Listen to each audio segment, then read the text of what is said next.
justamente há um ano, Zé, bom dia a vocês, colegas, justamente hoje, um ano, o Grenal que decidiu a Copa São Paulo, né? A pandemia mexeu mas só com isso. Pra uma correção de rumo, não era com frequência que o Inter estava na final, não. De toda a Copa São Paulo, o Inter tem 3, né? Eu acho que 4, eu acho que ganhou a quarta ano passado. Não, 5. Bom, ainda pode ter pode ter até 6, mas de toda a Copa São Paulo, o Inter muito pouco foi pra final 6 vezes. Tá bem, tá feita a correção então. Do jeito que falou com todo ano. Eu peço desculpas então pelo modo como eu falei. Ser um velho, né? Parece que tá com 90 anos e acordou mal-humorado.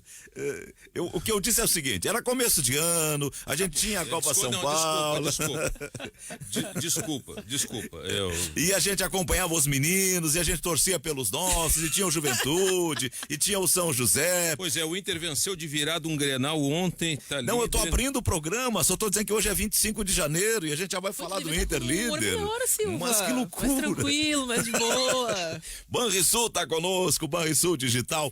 Resolva o que quiser sem precisar sair de casa. O programa tem a produção da Vivian Leal, a mesa tem o Luciano Vargas, o Pepão. Hoje ele não veio com a camisa do Inter. Na Central Técnica, Jorge Brum e Cleiton Vargas. Na coordenação da Central, o Davis Rodrigues, e nos transmissores, Adair Ávila.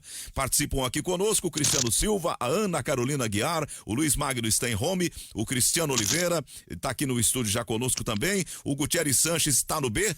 O Carlos Guimarães em seguida vem para participar do debate. Tô aqui também. Perdão, eu não consegui identificar. Tá lá no B já. Oi, tá aqui B, comigo. Tô com o Guti aqui. O Carlão tá no B. Isso. Tá bem, tá bom, tá todo mundo já então no posto. Bom, vamos lá. Todo Silva, mundo querendo falar por uns 45 minutos, é. O Silva disse: tem o Inter que ganhou ontem de virada, então esse é o assunto, o Grenal de ontem, que foi um grande jogo. Do ponto de vista de virada, de resultado, de importância e tal, foi um jogo muito interessante. O comentarista do jogo foi o nosso Cristiano Oliveira. Eu já falei desde ontem, é claro que o assunto principal é a arbitragem, as polêmicas de arbitragem, então acho que tem muita coisa para ser dita sobre a arbitragem, sobre o jogo também. Eu não vou monopolizar aqui as 2 horas do programa, então vou ser bastante breve, porque ontem já me estendi bastante no vestiário. Pedidos de pênalti. O lance do Nonato em cima do Ferreira, para mim não foi pênalti. O Ferreira sente que há o contato e se projeta, valoriza a carga e se joga.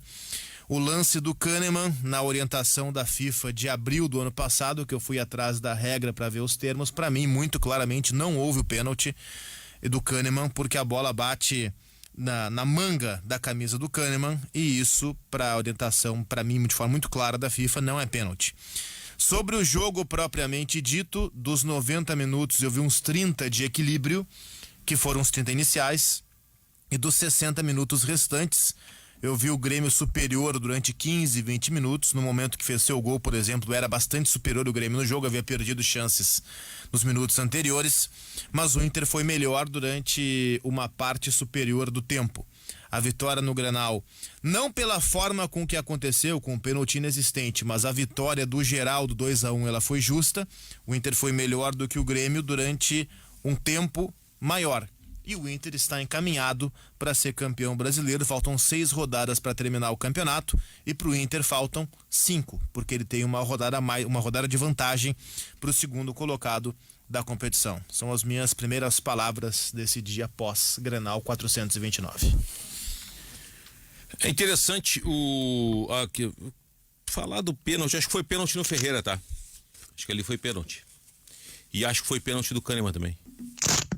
Mas aí, claro, o Oliveira foi na regra da manga. Se o jogador jogar de uma manga até o cotovelo e bater... O ouvinte mandou essa mensagem de manhã, foi perspicaz da parte dele.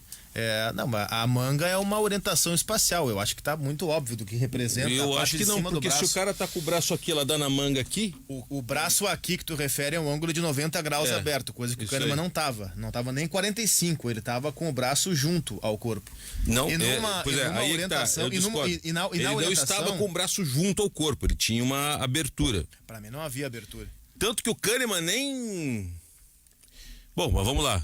Acho que foi pênalti. A reação? Ele esboça, sim. Sim, tudo bem, mas acho que foi pênalti.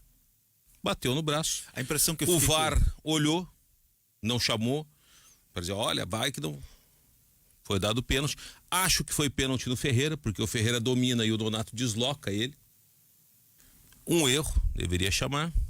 E demais concordo contigo, venceu melhor. Então tem uma coisa que nós concordamos sobre o VAR, ele foi omisso.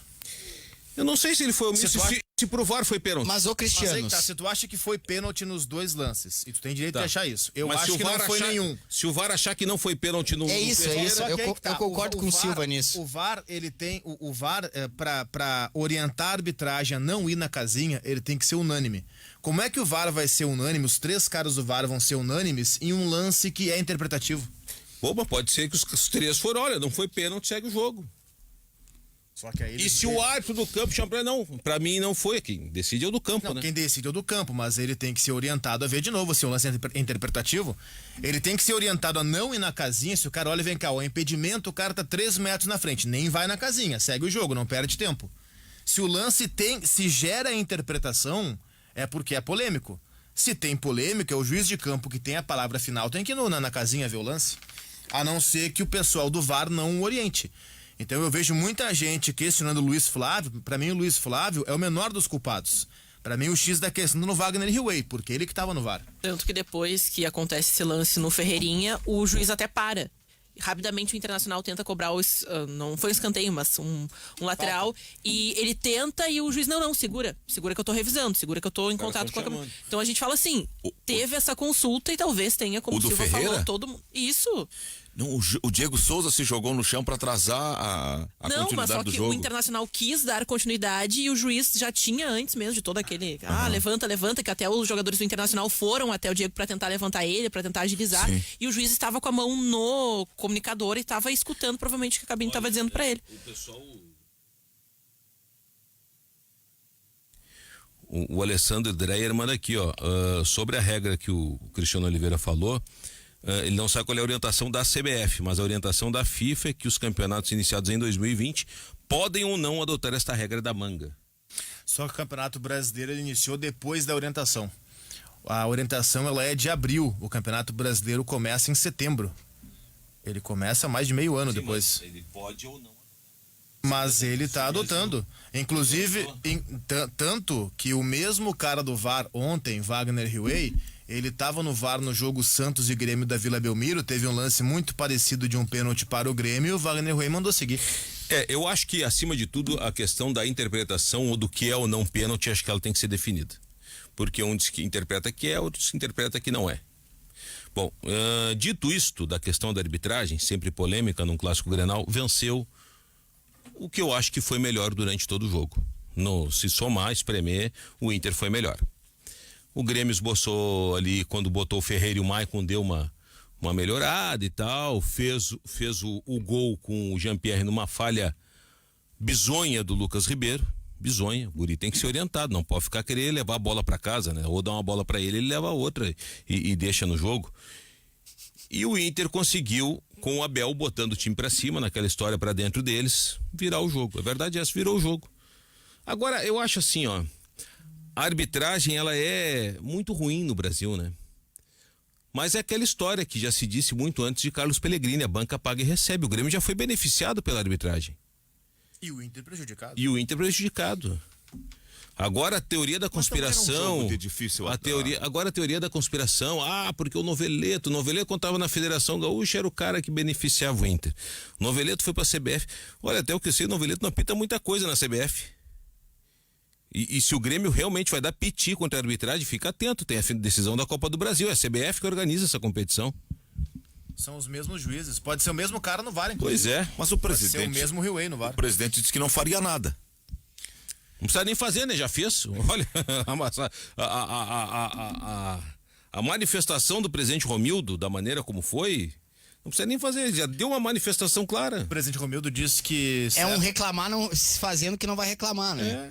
É dizendo que tá reclamando. O que ele disse é que certa feita ele fez, ele noticiou que faria um encaminhamento à CBF e por conta disso ele sofreu punições internas na CBF. Uma certa perseguição, não sei Bom, se isso é uma termo, denúncia. mas ele trouxe Se ele fez. falou em coletivo ontem. Isso é uma denúncia interessante. Ó, ele foi perseguido por ter denunciado. Bom, que o presidente Romildo, então, faça um dossiê e mostre onde é que teve a perseguição. Eu acho que é importante isso. Porque a CBF não pode perseguir um presidente de clube por ter ido reclamar que foi prejudicado. Mas, ô Cristiano, também não pode um clube reafirmar várias vezes que é perseguido, né? Eu não posso crer que uma entidade persegue um clube. E eu não tô falando só de Grêmio. Eu não acho que persiga. Eu não vou por esse lado. Pior, ela beneficia alguém pra ser campeão. Não, né? Eu não vou por esse lado da teoria da conspiração. Pra mim, o Grêmio não vai ser campeão brasileiro, não foi por culpa da arbitragem de ontem. Foi por culpa dos seus próprios tropeços, por ter um empatezinho lá xoxo contra o Ceará na segunda rodada e ficar segurando aquele empate, por empatar contra o Corinthians em casa, por perder pro Sport Recife em casa. Pra mim, o Grêmio não vai ser campeão brasileiro por isso, tá? Não tem nada a ver com a arbitragem. O jogo de ontem é impossível não falar de arbitragem porque ela foi foco de todos os objetos de análise. Mas o jogo não passa só pela arbitragem. O primeiro gol do Inter, por exemplo, há uma vantagem tática do time do Abel sobre o time do Renato que é uma vantagem absoluta. O Cuesta, ele chega na intermediária, que é um movimento que ele faz de forma recorrente, ele levanta a cabeça, ele enquadra o corpo, ele olha, ele mira, ele cruza, sem ser perseguido ou sem que haja uma aproximação de nenhum jogador do Grêmio.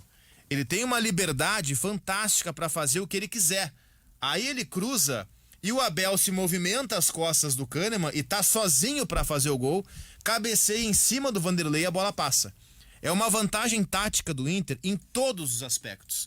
Então a arbitragem, ela pesa no jogo, pesa, ela influencia o jogo, influencia, mas se não tivesse erro de arbitragem, a vitória do Inter não seria injusta. O Inter foi melhor do que o Grêmio durante mais minutos do jogo. A linha defensiva do Grêmio dentro da área foi total espaçada. Eu vi a mesma análise que o Cristiano. Assim, ó, o Abel Hernandes, ele fica a 1,5 m, se não mais, do Kahneman e 1,5 m, se não mais, do Diogo Barbosa. Entre exatamente esses dois, ele fez o gol. Eu diria que a arbitragem é mais consequência e menos causa. Por que eu digo isso? Porque eu vi bem claramente diferença de times em relação a aspectos que são essenciais no futebol atual. Um Inter inteiro, com todo mundo correndo, e o Grêmio com jogadores que não tinham aparentemente ou vontade ou condição para correr, mesmo que tivessem vontade. A meia luz. Dois jogadores em particular sentiram o calor ontem, para não dizer que há problema de preparação física, porque um deles, inclusive, tem sido muito atuante fisicamente. Eu falo do Diego Souza. O Diego Souza sentiu o calor ontem. Ele não conseguiu. Mas todo mundo sentiu, né? Não, para um pouquinho. Eu não achei mal o garoto, não, ele não foi mal. Eu tô falando que ele sentiu, ele sentiu fisicamente o jogo. Matheus Henrique e PP jogaram muito menos que ele. Quando o Jean-Pierre, a exemplo do Luan no Chile, num mano a mano com o zagueiro, não teve pernas aos 20 e poucos anos para dar uma arrancada com a bola em condição de um atacante ultrapassar o zagueiro e ir pro gol, ali ficou bem claro que havia uma diferença física de um time para o outro. O Internacional teve muito mais condições atléticas e o Inter também ganhou porque tem jogadores que estão mais dispostos a se entregar pelo resultado. A questão do calor, o Beira-Rio, vocês já perceberam que depois da reforma, com aquelas membranas, não circula vento quase dentro do Beira-Rio, né? É um terror o vento no Beira-Rio. Sim, mas não circula e é muito abafado, cara. É muito abafado. Aquilo ali dá um calor, concentra um calor. Pô, tava 40 graus a sensação térmica 4 da tarde ontem. Mas era pros dois o calor. Era pros dois. Eu acho que a preparação física do Inter está melhor. Concentrou o calor, mas o Rodinei chegou no fundo várias vezes. O Moisés chegou no fundo várias vezes. E o único que conseguiu chegar no fundo e que até deu um gol foi o lateral Diogo Barbosa.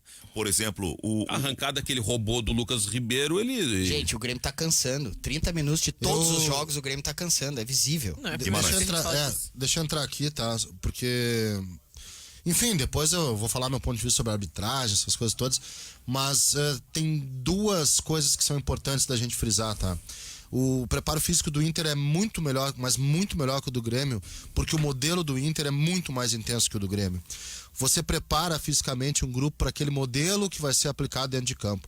Se o time tem um modelo cadenciado, parado, modelo do passe, circulação, em que a bola talvez corra mais, eu acho que a bola corre mais no Grêmio do que no Inter, a preparação física vai ser condizente a esse modelo. O Inter fez um primeiro tempo muito intenso. No segundo tempo, o momento em que o Grêmio consegue o seu gol é um momento em que é uma jogada de transição rápida, contra-ataque é rápido, o Zé Aldo falou certo, do Diogo Barbosa, mas ali é o momento que o Inter tá dosando, tá? O Inter baixou ali e o Grêmio cresceu. Mas depois o Inter voltou a empurrar o Grêmio pra dentro. O que foi visto ontem foi a vitória do modelo de jogo, que eu acho que nem foi tão bem executado assim pelo Inter, tá? Acho que o Inter já fez partidas melhores que a de ontem. O Abel disse isso. O Abel disse que não foi um grande jogo. Não, eu também não achei. Eu não vou nem falar a melhor partida que o Inter fez no ano, que foi a penúltima contra o São Paulo, tá? Mas o Inter, nessa sequência de vitórias, já fez jogos melhores. Ontem é um jogo em que o Inter, por exemplo, não consegue marcar. É um cenário que o Inter nunca tinha tido. Mas um time que é campeão, ele é um time assim. O time que é campeão não é aquele que ganha quando joga bem, por um simples motivo, tu não vai conseguir jogar bem 38 jogos. O time campeão é aquele que mesmo quando não joga bem, ganha. Mas o Inter jogou muito contra o São Paulo, ganhou. Não foi tão bem assim no Grenal, ganhou mas também. E lá se vão 8 jogos, né? Ganhando um atrás do outro. Mas tem uma coisa, Oliveira, que é importante, tá? Mesmo com a execução não sendo tão boa, tanto que o Inter, ele sofre um gol com um erro do Lucas Ribeiro, em que ele tenta passar, o Diogo Barbosa ele bloqueia, intercepta e dá velocidade e curiosamente, né, o Inter não joga com linha alta, tava totalmente alta a linha do Inter naquele momento, tinha campo Diogo Barbosa, toque Diego Souza, tapinha Jean-Pierre, tá? Mas o Inter ele não deixou de ser intenso, a não ser quando obrigatoriamente precisava dosar. Tu não consegue ser intenso naquele calor, e tava muito quente ontem, tá? Muito quente mesmo. Tu não consegue ser intenso o tempo todo, não consegue, tu tem que dosar. Mas o Inter dosou da mesma forma que fez nos outros jogos. O Inter conseguiu ser intenso. E o Grêmio fez justamente aquilo que eu falava na sexta-feira, o paradoxo. O Grêmio fez o seu gol num modelo diferente daquele que ele está acostumado. Sabe como é que o Grêmio chega ao gol? Com velocidade. A pergunta é, por que o Grêmio não tem essa velocidade? Não digo sempre, porque eu tô dizendo aqui que tem que dosar, mas em boa parte do jogo. Por que o Grêmio não é assim? Por que o Grêmio não faz isso? E com a bola, já que valoriza tanto a bola, se é preciso tanto a bola, e eu entendo, cada time com a sua característica, por que não acelerar quando está com ela? Porque os escapes do Grêmio não funcionaram. Cristiano, tem dados aqui, é interessante, isso não é defeito, tá? É característica, é raio-x. Não é que um esteja certo, outro esteja errado. O Inter é a segunda equipe que menos precisa passes, cruzamentos e lançamentos para chegar ao gol. A primeira deve ser o Santos, talvez. A primeira é o Ceará, o Santos é a terceira, tu tem razão. Depois Bragantino, Atlético Mineiro, Palmeiras, Fluminense, Flamengo, Goiás, São Paulo, Bahia, Corinthians, Atlético Goianiense e o Grêmio com a 14ª marca, precisa de 389 passes para chegar a um gol. Eu repito, isso não é defeito, isso é uma característica. No entanto, um time que tem essa característica precisa acelerar um pouquinho mais. É como tu disseste, Cristiano, o Grêmio não consegue gerar desconforto. É muito bom pro adversário. Exato, é muito bom pro adversário deixar o Grêmio tocar a bola. Os escapes do Grêmio não funcionaram ontem. O PP ficou escondido atrás da marcação do Rodinei. O Alisson faz tempo que é burocrático, toca de lado, toca pra trás. Faz anos. O Alisson é um jogador que... E aí eu acho que talvez não é nem papo pra hoje, porque é muito mais fácil falar assim, depois de um jogo de derrota no caso do Grêmio. O Alisson é um dos caras que nós da imprensa precisamos fazer uma meia-culpa em relação ao Alisson. E o Matheus Henrique talvez seja o principal. A gente valoriza, às vezes, muito, com base num time que vive um bom momento, jogadores que não merecem toda essa valorização. O Alisson é bom jogador, mas o Alisson, ele não consegue ser um protagonista. Ele é um coadjuvante.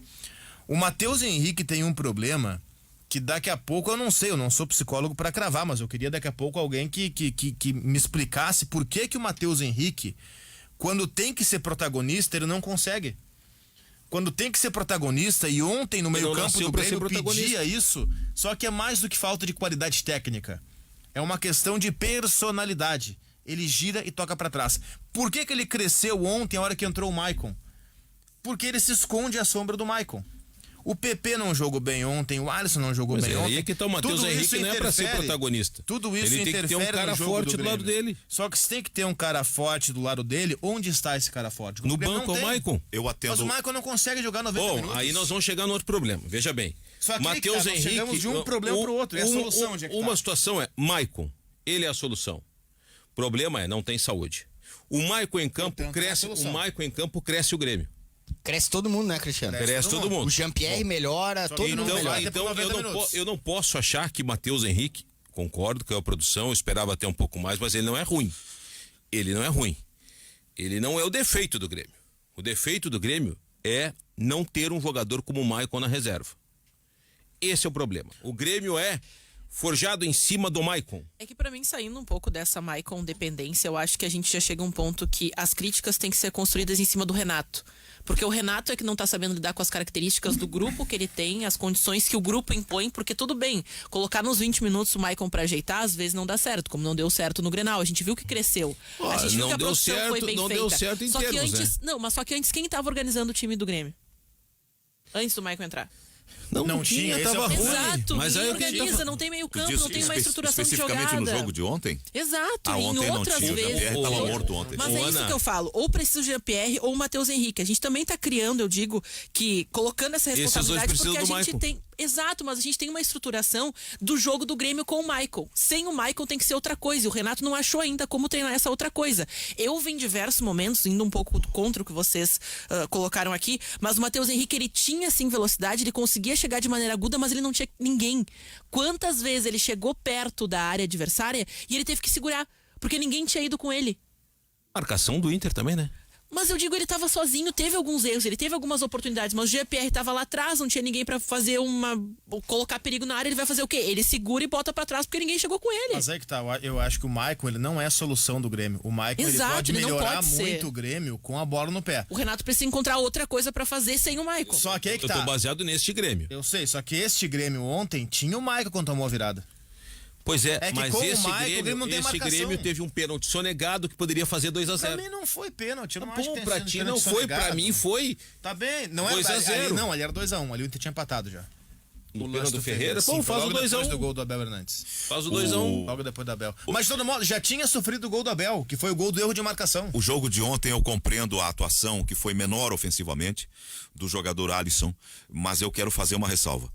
O melhor setor do Inter, aquele que constrói mais, que produz mais, que tem mais intensidade é o setor esquerdo. Tá jogando muito o Moisés, tá jogando muito o Patrick, o cai por ali, contribui nessa articulação, o Praxedes, e ele ontem cumpriu uma função muito mais de contenção, de cobertura, de suporte para o Vitor Ferraz, do que propriamente de atacante. Eu não vi esse cara. Eu vi o Praxedes com liberdade, inclusive. Eu via o garoto Alisson, por vezes, até fechando como volante para socorrer os volantes. Vou dizer sinceramente, pra ajudar na marcação. Eu achei o Alisson perdido.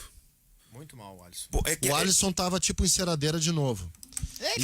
Isso é um problema que o Grêmio tem. É que o que fez o setor do Inter, o setor esquerdo do Inter, não conseguiu jogar como jogou contra o São Paulo. Não conseguiu jogar, os gols saíram do setor esquerdo. O Vitor Ferraz não saiu do lugar porque ele tinha o tempo todo que ficar ali. E o Maicon voltava para cobrir. Os gols do Inter saíram pelo lado esquerdo. Constrói para nós os gols. Cruzamento do Cuesta, cabeçada do Abel, cruzamento do Inter do lado esquerdo. O gol do Inter foi um chute do Edenilson, bateu na mão do Kahneman, pênalti. Não, mas gol do Inter. O primeiro gol, um cruzamento.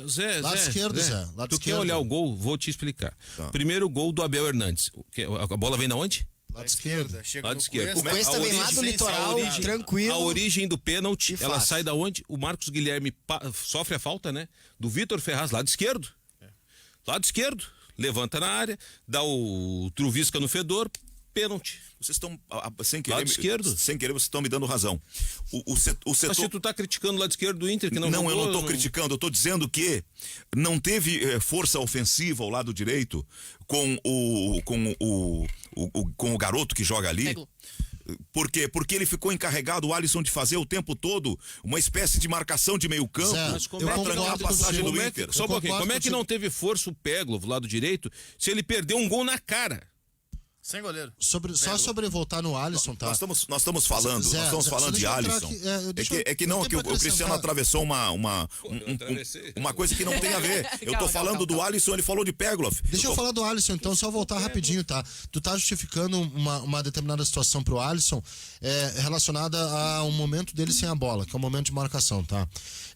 Eu não julgo que a marcação do Grêmio tenha sido um problema, sério.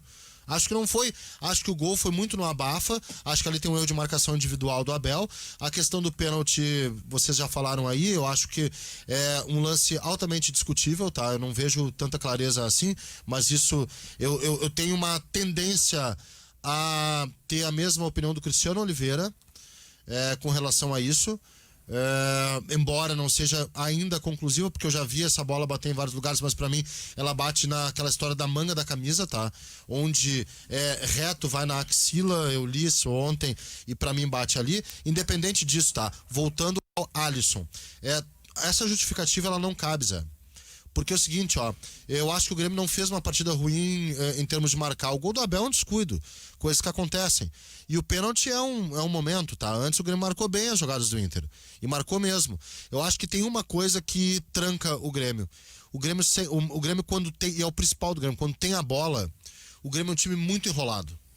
Enrolado no sentido assim, quase literal da palavra. Ele enrola, ele gira, ele atrasa. O Grêmio é um time vocacionado para jogar para trás.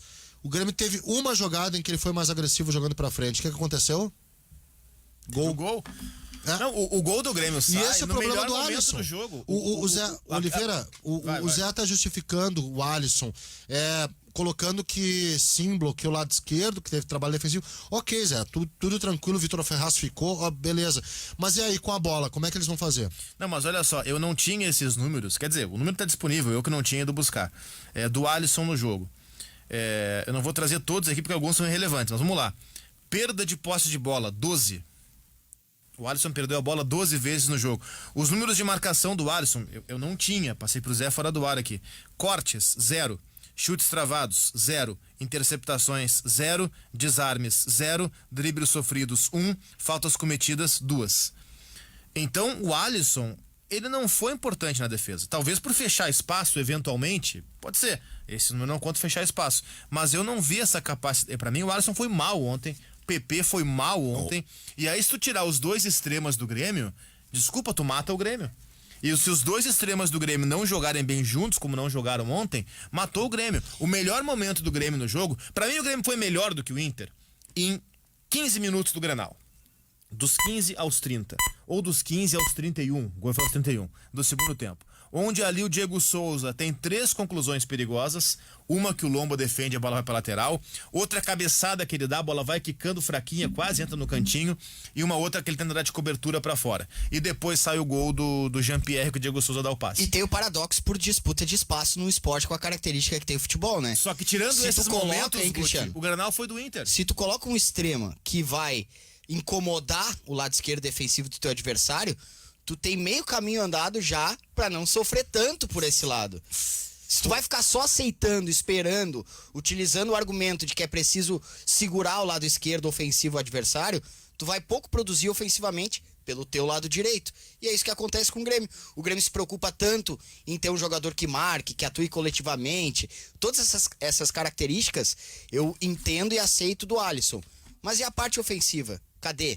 A gente tá diante de uma coisa, tá? E o Grêmio, e é curioso também, que o Grêmio tá na final de uma competição com uma Copa do Brasil, uma classificação em que o Grêmio alterou seu próprio modelo de jogo para chegar, em que o Grêmio teve sorte, tá? O Grêmio teve sorte. O Grêmio teve sorte em pegar 2 adversários inferiores a ele, num campeonato que o Grêmio tá lutando ainda, um campeonato nivelado, e mesmo assim há críticas em relação ao modelo de jogo do Grêmio.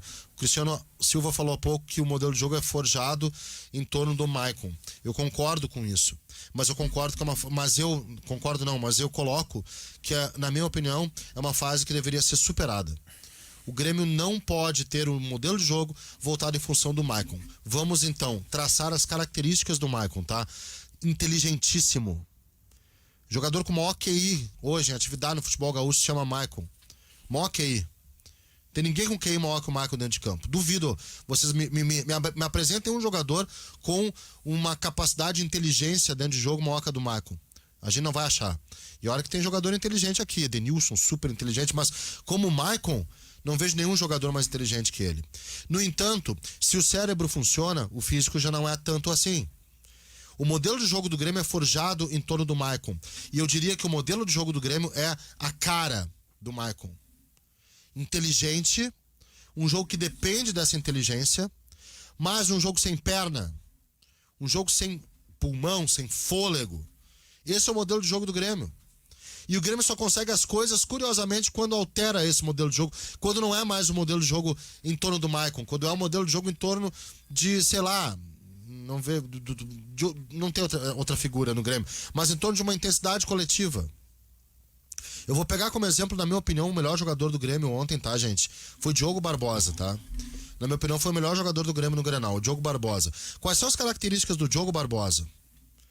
Ele é um lateral explosivo. Ele é um lateral de intermediária para frente. Diria no Tatiquês terço final. Ele é um lateral de linha do meio de campo para frente. Explosivo, arrancada. Por que o modelo de jogo do Grêmio não contempla coisas do Diogo Barbosa, não contempla coisas do PP, que para mim caiu de rendimento, tá? Caiu de rendimento, e contempla coisas do Michael, do Jean-Pierre, aí tu busca o Robinho, que contempla o modelo de jogo, vai no Pinares, que é um cara pra caber no modelo de jogo. Gente, a gente tá falando de uma coisa bem, bem pontual aqui, tá? O Grêmio só tá na final da Copa do Brasil porque mudou o modelo de jogo. São 11h34, a gente vai fazer um intervalo só para atualizar. O Cruzeiro fez um acordo com o Luiz Felipe Scolari, ele não é mais o técnico do Cruzeiro, ele não estava satisfeito com a ausência de recursos para formar um time capaz de voltar no ano que vem à primeira divisão e acabou desistindo, fez um acordo e não é mais o treinador do Cruzeiro. O ganhando o jogo aqui pela Rádio Guaíba, em nome do Banco Banrisul. Fala, Magno. Não, como se ele não soubesse a situação do Cruzeiro quando assinou, né? 55% foi aproveitamento do Filipão no Cruzeiro. Acabou. Livrou da Série C, fez o principal trabalho do Cruzeiro, mano, foi esse.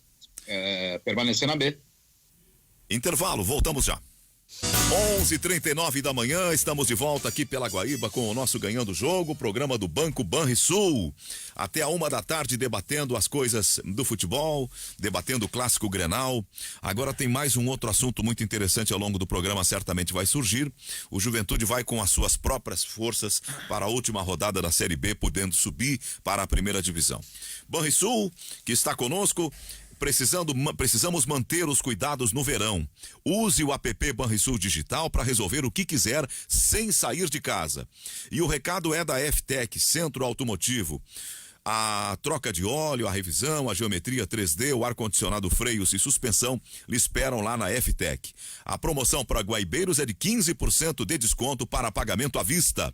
Quer saber o preço da sua revisão? Acesse o site ftecmecanica.com.br. Atendimento é das 7h30 até as 18 horas, sem fechar ao meio-dia. Sábado das 7h30 às 12h. Fone 3907-1743. O WhatsApp é 98215-2996, na Avenida Cairu, 1447, no bairro São João. FTEC, Centro Automotivo, excelência em manutenção automotiva. Tem um registro que eu gostaria de fazer, que não envolve o Grenal, mas envolve o futebol brasileiro e por que não do mundo. Um avião caiu na manhã de domingo com 4 jogadores do Palmas e o presidente do Palmas, que eles estavam em deslocamento para enfrentar o Vila Nova pela Copa Verde, em Goiânia.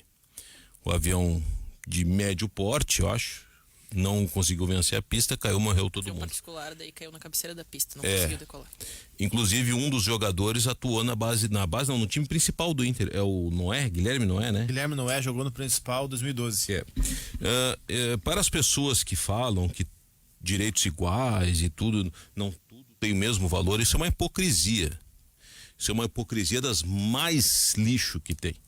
Porque se fosse um avião com 4 jogadores do Flamengo principal, a bola não rolaria ontem e seria decretado no mínimo 3 dias de luto. Se fosse um avião com jogadores do Inter ou do Grêmio que caísse, olha, tem que fazer um deslocamento, deu positivo 5 com Covid, e vai lá, transporta rapidinho ali para Chapecó. Pô, Chapecó, que exemplo infeliz, ou para Curitiba, que é 45 minutos de voo, caiu, morreram 5 jogadores, a bola não rolaria. Qualquer time da Série A ou da Série B, até a Série B tem um limitezinho, que não tem VAR na Série B, mas tem um limite ali. Estas vidas, se fossem jogadores da Série A ou da B, o luto do futebol brasileiro, a bola não rolaria, tenho absoluta certeza disso, não rolaria no final de semana ou no domingo. E é válido, tem que decretar luto. Como é o Palmas de Tocantins, que é um time com uma expressão mínima, CBF foi divulgar a nota lá perto do 12h30. Lamentamos o falecimento dos 4 jogadores, do presidente e do piloto lá, do comandante da aeronave. E segue a bola, vamos lá, o brasileiro, tem jogo, vambora Brasil, e segue a festa. O show não pode parar. Isso é uma hipocrisia imunda por parte da Confederação Brasileira de Futebol, por todos nós. A gente tem que botar todo mundo, né? Mesmo aqueles que não são, a gente tem que botar, porque senão vão vir os torpedinhos aí, aquelas coisas todas. Sim, tem peso diferente. Tem valor diferente. Como eu costumo dizer sempre aqui. Atentado na África, nada para, ninguém noticia. Atentado na França, para o mundo, olha, paz, pombinhas brancas e Champs-Élysées, aquela coisa Pray toda. for Paris. E Estados Unidos, aquela coisa. A vida é diferente, tem peso diferente. Obrigado, só queria dar esse desabafo aí. O Pelé fez uma manifestação na rede social de solidariedade pela morte dos atletas da equipe do Palmas, pela morte do piloto e do... Eu poderia dizer assim, ó, parabéns ao Pelé, mas eu quero dizer assim, ó, não fez mais que obrigação, porque ele é o rei do futebol. E a Chapecoense também fez uma manifestação de solidariedade pela tragédia que aconteceu. A bola não tinha que ter rolado ontem, Zé. Tinha que ser decretado luto, olha, em respeito a esses atletas que estavam indo para compor a delegação que estava em Goiânia para o jogo de hoje contra o Vila Nova pela Copa Verde, não rola bola neste domingo. Mas como é o Palmas, que não tem 0,5% de expressão, lamentamos e segue a vida. Porque tem peso diferente. E quem pensa o contrário é hipócrita. A CBF, a CBF. Obrigado. Nós começamos o programa falando do Grêmio e é claro que tem muita coisa para ser falada do Inter também, nos aspectos do Grenal, da vitória que o Inter teve, que para mim, desconsiderando as questões de arbitragem e a forma com que aconteceu, eu repito, para mim o pênalti não houve do Kahneman, foi uma vitória épica do Inter, porque por tudo aquilo que ela representa épica, por contexto. Aquela contra o São Paulo foi o quê? Mas eu vou te explicar por que eu considero a do São Paulo foi uma atuação exuberante. Mas eu vou explicar por que eu acho essa tão impactante quanto, mesmo que não tenha sido um 5-1. O Inter encerrou uma série de 11 Grenais sem vencer. Isso por si só já é impactante. E encerrou essa série com uma virada, e não foi qualquer virada, porque tem viradas que tu faz um gol lá no primeiro tempo e vira no segundo, toma o gol no cedinho e tal. Não, essa já tomou o gol aos 30 do segundo tempo. Tomou o gol na finaleira já. E tu buscou empate aos 44, virado aos 52. Por essas proporções. Encerrou uma série de 11 Grenais sem vencer, dentro de casa, e abriu uma vantagem para o segundo colocado, disparando na liderança do Campeonato Brasileiro, campeonato este que você não vence há mais de 40 anos. Eu entendo, não concordo, mas entendo, o Abel Braga, depois do jogo, dizer, calma, não vamos falar em título, vamos continuar trabalhando. Eu entendo que o Abel queira isso para não colocar um salto alto entre o vestiário e tal. Mas se eu não falar em título pro Inter, eu vou falar para quem? Pro Bragantino? Não. O Inter aqui, ó, página 22 do Correio do Povo de hoje. Líder do campeonato, 62 pontos. Segundo é o São Paulo com 58. O Inter abriu uma rodada de vantagem pro São Paulo.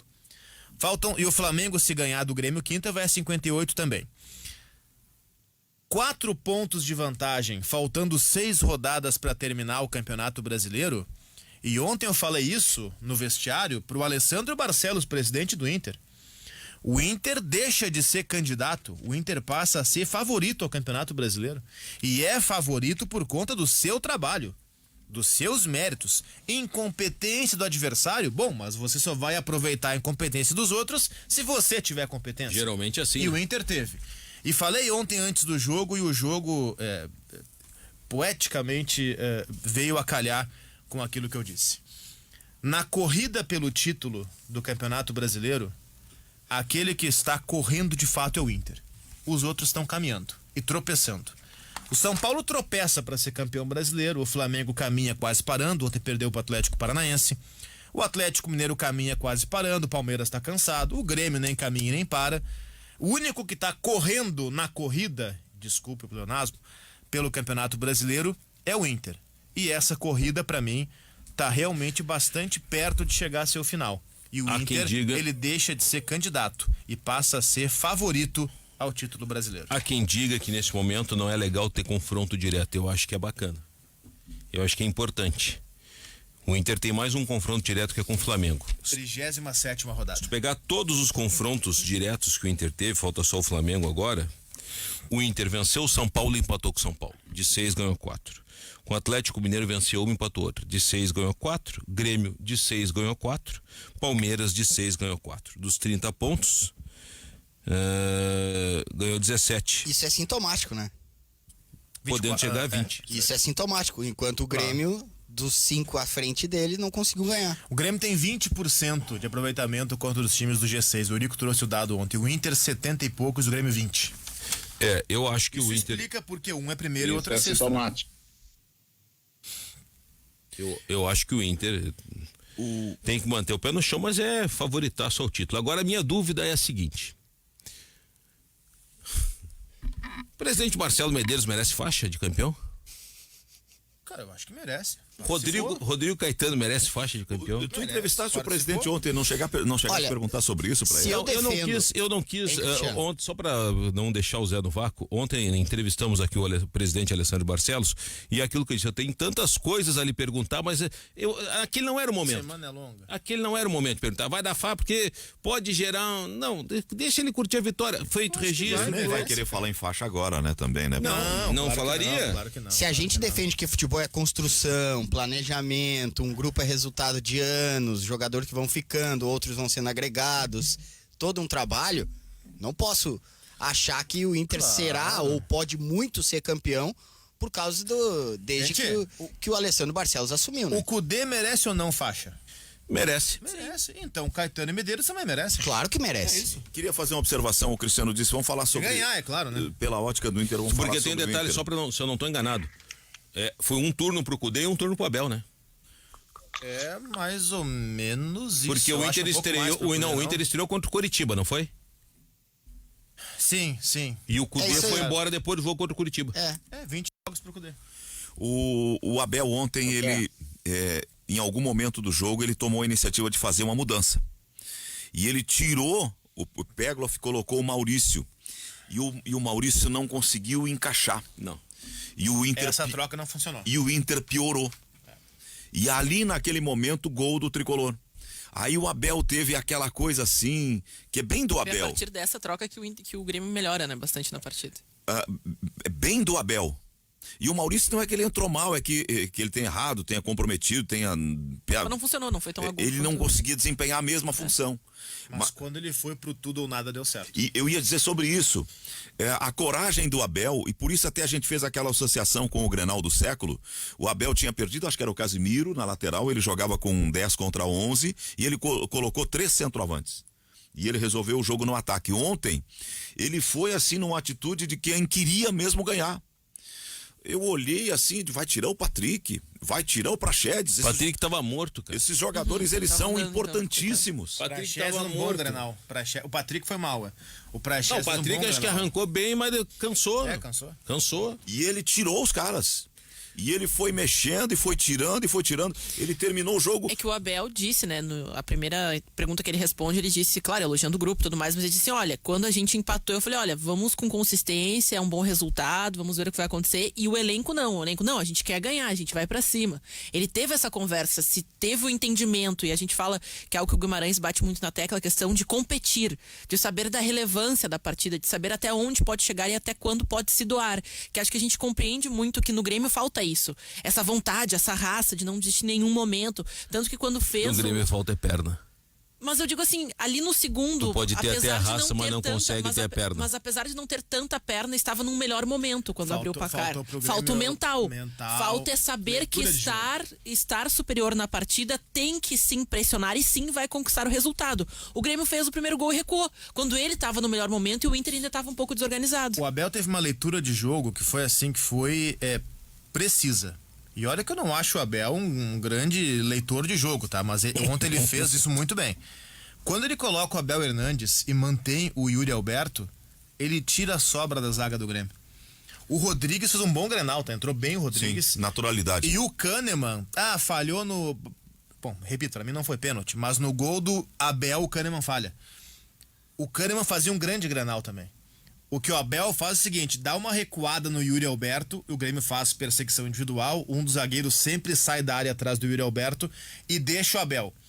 Porque se tu tira Yuri da área e ele passa pelo Rodrigues, o Kahneman vem em lenha. O Kahneman estava se consagrando. Quando ele coloca o Abel, o Kahneman não pode sair para lenhar o Yuri Alberto, tem que ficar. Tanto que no gol do Inter, o primeiro, o Cuesta progride, o meio-campo do Grêmio, as moscas, morto fisicamente, acabado fisicamente. Ninguém chega perto do Cuesta. O Cuesta percebe, estufa o peito, progride, olha, pensa, enquadra o corpo, cruza, e aí o Grêmio não tem sobra. Porque o Kahneman e o Rodrigues, eles estão no Yuri Alberto e acho que o Edenilson, um dos dois, está entrando na primeira trave, e o Abel corre para a segunda. E o Abel recebe a bola sozinho, livre de marcação. E aí faz o gol. Isso é leitura tática, que o Abel teve e o Renato não. Gerar o desconforto e desequilíbrio. Mas foi uma coisa assim que às vezes dá certo, mas nem sempre dá. Ele pegou... O jogo é assim, né? O jogo é assim. Ele já fez isso outras vezes na carreira dele. O Abel. E às vezes não deu certo. Eu vou dizer outra vez que ele fez isso como uma resposta ao que o Mano Menezes fez naquela final de Gauchão 2006. Ele tentou fazer isso. Ele fez muito isso em outra passagem dele. Ele fez isso num jogo da Libertadores de 2007. Esses procedimentos, e às vezes não deu certo. O Abel é um técnico que sempre muda e ele tem mais conforto em mudar o time para atacar. O Zé Aldo citou o Grenal do século, citou o jogo de ontem. Ele já fez isso outras vezes. Às vezes não dá certo, né? Às vezes tu abre demais e toma. É natural, o jogo é assim. O jogo é assim. Mas ontem funcionou. Ontem ele se inspirou nele mesmo. Ontem ele disse assim, Guimarães, ele disse, no caso, na figura, ele pensou o seguinte: tô tomando 1-0. Tomar 2 a essa altura do campeonato, meu velho, dá na mesma do que tomar 1. Vou pra cima. Ou eu empato ou eu tomo o segundo. E ele tirou no sorte ou revés, ele tirou a sorte. Ou no tudo ou nada, ele ganhou tudo. Conseguiu fazer o gol e virar o jogo. Mas ele foi pro abafa. E deu super certo. Tem uma coisa que eu acho que ela é bem interessante na história do Abel Braga. Não ganhou o Brasileiro, não sei se vai ganhar. Acho que é muito difícil ganhar. Sinceramente, acho que vai ser difícil. Mas vamos lá. Mas tá bem encaminhado. Tá bem encaminhado. Se ganhar, o Abel Braga é aquele mesmo que veio pro Internacional, chegou a um vice de brasileiro em 88. É 88 que terminou em 89. Isso. Do mesmo modo que esse é 20, acaba em 21. Que foi contra o Bahia. E aí ele vai e disputa a Libertadores, cai numa semifinal no Beira-Rio para o Olímpia. E fica o Abel do quase. O Abel é quase. Aí gira o mundo. Era rei do vice. Aí o Abel vai e volta pro Inter mais tantas vezes e tal. E aí ele vem em 2006. Em 2006 ele tá decidindo uma Copa do Brasil com o Flamengo e Santo André. E o Inter tá buscando um treinador, Fernando. 2005 a Copa do Brasil. É 2005 e aí 4 até. Ele perde 2 seguidas a Copa do Brasil. ele perde uma com o Fluminense pro Paulista do Mancini. E 2005, e a do Flamengo é 2004 pro Santo André. Cara, Santo André é 2004. Quem é que ganha 2006 a Copa do Brasil? Quem é que 2005? Vasco. 2006 é o Vasco e Flamengo. Não, 2006 o Vasco é vice. Esse foi o Fluminense contra o Figueirense, se não me engano, na final. Não, esse é 2007. Eu acho que 2006 é o Vasco. 2006 o Vasco decide, o Renato é o técnico, parece, do Vasco é vice. Em 2006, o Vasco, 2005. Valdir Papel, se não me engano. Bom, mas vamos lá. Não, o Abel perde 2004 e 2005. 2004 ele perde pro Santo André, 2005 Paulista. Então, e aí eu acho que é o 2004 Santo André. 2006 2005. foi o Flamengo campeão em cima do Vasco. Isso. Aí isso aí, bem franco. o Fernando Carvalho liga pra ele, momento de decisão, ele xinga o Fernando Carvalho, falta de respeito, não sei o quê. Termina a Copa do Brasil, o Flamengo perde, vem um tempo aí, acho que o Muricy sai do Inter e o Inter quer um técnico, que é o Abel Braga. E aí o Fernando Carvalho liga de novo, podemos conversar agora, Abel? Agora posso perder tudo e tal, vamos lá. E o Inter contrata Abel Braga em 2006, ele vem. Que começa perdendo o gauchão também. E aí Fernando Carvalho diz pra ele, vamos resgatar a história que ficou no passado, aquela da Libertadores, nós vamos jogar Libertadores, vamos lá. E ele vem e ganha a Libertadores. E traz com ele Leomir, que é o auxiliar técnico, fiel escudeiro. O Leomir é o mesmo que perdeu um dos pênaltis contra o Olímpia, quando jogava pelo Inter no Beira-Rio. E eu lembro que quando ganha a Libertadores de São Paulo, eles resgatamos a história e não sei o que, papapá. Aquela comoção que ficou para trás, aquela pedra ficou. E ele vem e ganha o mundo. Ele já tá no plus, né? Agora, se ele inventa de ganhar o brasileiro, ele está resgatando um brasileiro que ficou devendo, que é o de 88. E ele muito bem pode dizer, olha, estava devendo aquela pedra e estou pagando. Agora a pergunta que faço. Como é que tu vai chegar pro Abel Braga e dizer assim, obrigado, Abel, tudo de bom, vem Miguel Ángel Ramírez aí? Exatamente como tu falou. Já foi dito antes. Eu né? acho que é assim. Obrigado, Abel. Eu acho que ele sabe. E não sei se ele não prefere assim. Veja bem. Não sei se ele não prefere assim. Olha só. Cristiano, o que eu acho vejo que tudo é ele que sabe. O Abel queria respeito. Ele teve. Ele teve, mas o Gutierre, uma coisa é tu respeitar achando que não vai dar. Outra coisa é tu respeitar, o cara vai lá, retoma o vestiário, ganha e se inventa de ganhar um campeonato. Ah, pois é, mas é o aí, risco velho, bom, né? Tem o risco negativo e o risco positivo. Não, isso é bom. Tá ótimo. Um problema excelente. Eu vou dizer sinceramente, acho que se isso acontecer realmente, não sei se o Miguel não tá assinado, tá palavrado. Não sei se o Inter contrata o Miguel. Tu fez o cara sair do time dele do Equador. Ele ia sair de qualquer maneira, mas não sei. Conversou com pessoas, ajustou acertos, só tá esperando para formalizar. Aproveita que o Flamengo vai demitir o Rogério Ceni, que não vai ficar depois. Flamengo apareceu atrás de ti agora, eu sei na televisão. Eu acho que tá tudo bem conversado. Sinceramente, eu sei que é meio simplista eu falar isso. O Barcelos é bom nisso, tá? O Barcelos, ele é, da carreira política dele, por origem, um conciliador. A primeira vez que ele precisou aparecer como conciliador, ele conseguiu. Que foi justamente quando a Abel tava naquela de, não, porque eu vou sair, porque eu não gostei disso e tal. Não, vamos conversar. Tu quer transparência? Vamos ser transparente. Ele conseguiu contornar isso. Foi ele quem manteve o Abel agora até fevereiro. Então, ele apareceu bem quando precisou conciliar.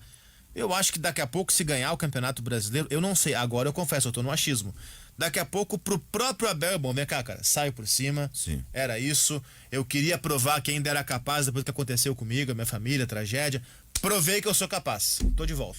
Vem aí notícias, 11h59 da manhã, com as notícias do Guaíba, notícias de meio-dia, com o Guilherme Kepler. Depois voltamos para a segunda hora do nosso Ganhando o Jogo em nome do Banrisul. Meio-dia, mais 5 minutos, retomamos o Ganhando o Jogo aqui pela Rádio Guaíba, em nome do Banco Banrisul. Fui ali falar com um cliente meu, tomei uma letra do cliente, mas estamos de volta com o Ganhando o Jogo, em nome do Banco Banrisul. Letra eu tomei de um seguidor aqui no Instagram, mas por favor, conclua os nossos pagadores. Eu dizia assim que nós precisamos manter os cuidados no verão, use o app Banrisul Digital para resolver o que quiser sem sair de casa. E as informações da previsão do tempo para o ponto dos cafés, deliciosas bebidas quentes ao simples toque de um botão, variedade de máquinas para atender a todas as necessidades da sua empresa. Marque uma visita pelo 3325.009 e conheça o site pontodoscafés.com.br. O que o cara te disse? Aqui, ó, tu não vai me tratar mal o teu seguidor, nosso André Undermark comentou um vídeo lá que eu postei uma chamada pro Esperando Futebol. Cara, para de secar o Inter em ficar sempre dizendo que o Inter não vai ser campeão. Que colorado tu é? Eu vou te responder aqui, Nora, eu sou o colorado que pago minhas contas com meu profissionalismo. Agora, quem tu pensa que é pra vir no meu Instagram encher meu saco? Que é isso? Que delicadeza. Torrar a minha paciência. O Alessandro... Admoestar a minha condição. O Alessandro Dolácios está dizendo assim: ouvindo em Cidrolândia, Mato Grosso do Sul. Aqui na terrinha todo mundo feliz com o atropelo de ontem. Vamos, Inter.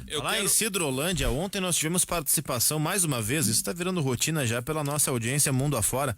Participações de todos os continentes no Esperando e na jornada também, através das redes sociais. Arábia, França, eu vi Estados Unidos, Ásia, Oceania, África não tinha entrado no ar, mas depois eu vi no Face, entrou um cara da África, da América do Sul, América do Norte, tudo. Eu vi uma mensagem de um cara do Panamá que estava nos acompanhando. Exatamente, o Panamá. Central, eu queria fazer eu falei da questão das faixas, merece ou não. É uma questão de justiça, eu acho que ela tem que ser feita, tá? Com o Rodrigo Caetano, que foi quem buscou Yuri Alberto. Mas isso não é a hora de falar ainda, né, Cristiano? Assim, eu falo o clube, né? Mas eu quero fazer. Não, tu tranquilo, tu é jornalista, tu pode. O problema é do clube se vai fazer ou não justiça. O problema é do clube e dos seus atuais dirigentes se vai fazer ou não. Mas é preciso fazer. Não, sim, mas nesse momento quem falar é que em contratou, faixa... Eu não estou falando em faixa. Sim. Quem é que contratou Yuri Alberto? Rodrigo Caetano. O Maurício, que ontem entrou, que eu acho que é um jogador do guarda-frutos, Rodrigo Caetano. esse grupo, pro bem e pro mal, foi montado pelo Rodrigo Caetano. E não ficou, para mim, o Rodrigo Caetano é o melhor executivo de futebol que tem no Brasil. Eu só quero dizer o seguinte, depois não adianta vir, ganhou a taça, não. A César o que é de César, pro bem e pro mal, porque se tomasse uma lambada, Rodrigo Caetano para muitos foi o que fez o Cudê ir embora. A entrevista do Rodrigo Caetano, e aí crucificaram o Caetano, olha, ele fez o Cudê embora. Cara, a gente não tem a bola de cristal e para prever o futuro, mas se o Inter for campeão, porque a verdade é o seguinte, com o Rodrigo Caetano, com o Cudê tava caindo o desempenho do time. Mas era líder. Era líder. Mas se a entrevista do Rodrigo Caetano foi fundamental pro Cudê ir embora, chegar o Abel e ser campeão, parabéns, Rodrigo Caetano. Eu acho que é o contrário, eu acho que o Caetano fez um trabalho de muito mais erros do que acertos, mas merece faixa, porque afinal de contas ele participou da montagem. Agora, quando alguns jogadores não estavam rendendo, era muito fácil dizer, não, mas foi o Cudê que indicou. O que foi dito foi o seguinte, todos os jogadores que chegaram no Inter tiveram aval do Cudê. Então, parabéns ao Cudê também por ter dado o aval a trazer todos esses jogadores. Eu acho que se o Inter for campeão, aqueles que não tiveram aval do Cudê não jogavam. Tipo o Yuri Alberto e o Maurício. Não, mas o que foi dito é que o Cudê deu aval pra eles. Não, tem alguns que não foram dados. Até que deu aval, mas assim, quando chegaram... mas não é o que eu quero. Não é, tem que dar tempo, não vou utilizar agora. Aquele que o Cudê pediu, ligou, que foi o Lucas Ribeiro, ele não botava a jogar. Mas tá provado aí que é bom jogador. É bom jogador. Tenha falhado no gol. Eu não entendo por que não jogava antes com o Cudê. O Cudê tinha um modelo dele que ele entendia que não funcionava. Que eu acho que era até um equívoco do Cudê nessa parte. Eu não entendo porque que o Moledo não jogava. Pra mim era o principal equívoco do Cudê. Agora foi o Cudê quem abriu aquela gordura inicial fantástica que permite que o Inter, ou que permitiu ao Inter ser líder durante muito tempo do primeiro turno do Campeonato Brasileiro. O que eu acho, gostando do Cudê como eu gosto, achando o Caetano extremamente superestimado como eu acho, e não achando que o Medeiros fez uma grande gestão, como eu de fato não acho, o que eu vejo por coerência é que, se o Inter for campeão, todos eles merecem faixa. Todos eles participaram da construção, todos eles estiveram durante 2/3 do campeonato. Pouco mais, pouco menos.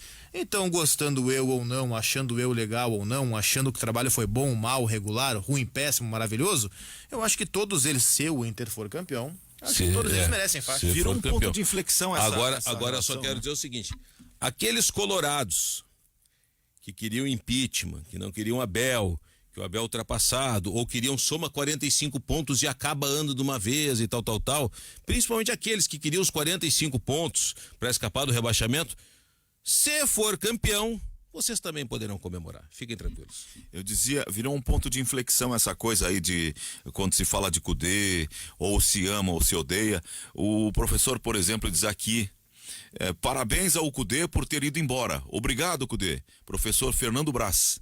Então é a história do...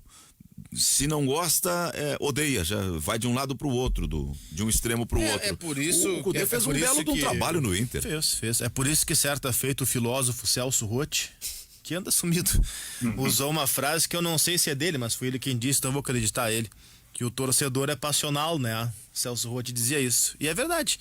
Torcedor não tem obrigação de pensar com a cabeça, pensa com o coração. Quem pensa com a cabeça somos nós, chatos da imprensa. Às vezes um pouco com fígado, porque o que nos xinga é uma barbaridade.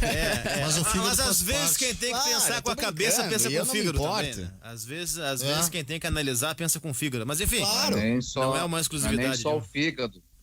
Tem alguns que pensam com o intestino também, mas vamos lá, né? Eu acho que a gente perde um grande... sei lá de quem é o mérito, o maior mérito. Pra mim o mérito é sempre de quem trabalha em campo, tá?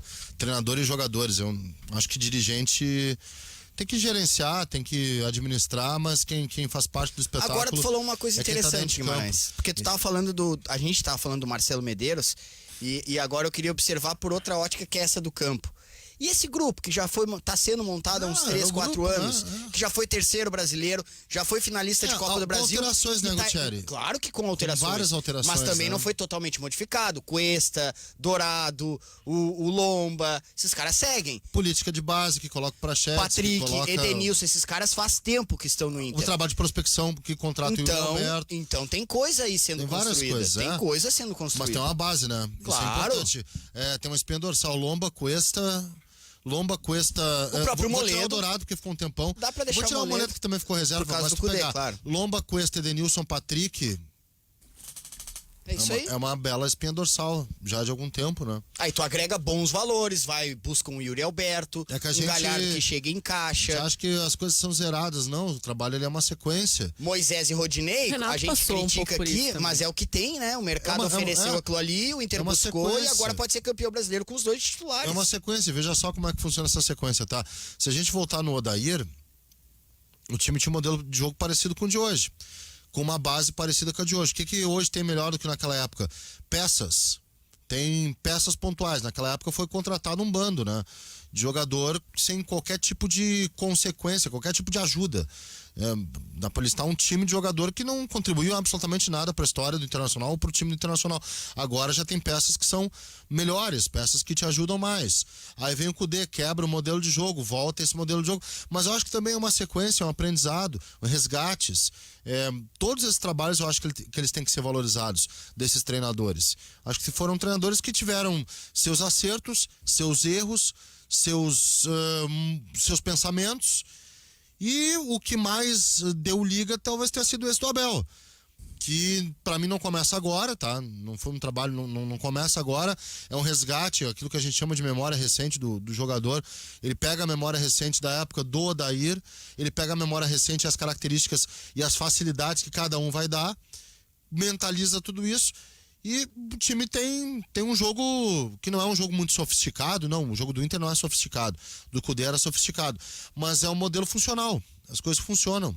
Então, acho que o Abel tem muito mérito. Isso é fato. O Abel tem muito mérito em reconduzir algumas coisas e em mentalizar para o jogador outras que fizeram do Inter. Ao passo que recebeu um candidato ao alicerce título. interessante. É tudo, é uma conjunção. Exato. Ele tem não surge muito do nada. mérito, tem jogador que chegou nessa temporada e tem jogador que está há 3 temporadas. Então, nunca é uma coisa só, ou 2 ou 3. Futebol, como várias coisas na vida, é uma conjunção de vários fatores. Desde planejamento, pouquinho de sorte, competência de quem comanda, competência de quem prepara, tem tudo isso. Competência de quem planeja para chegar nesse ponto. Não é só uma coisa.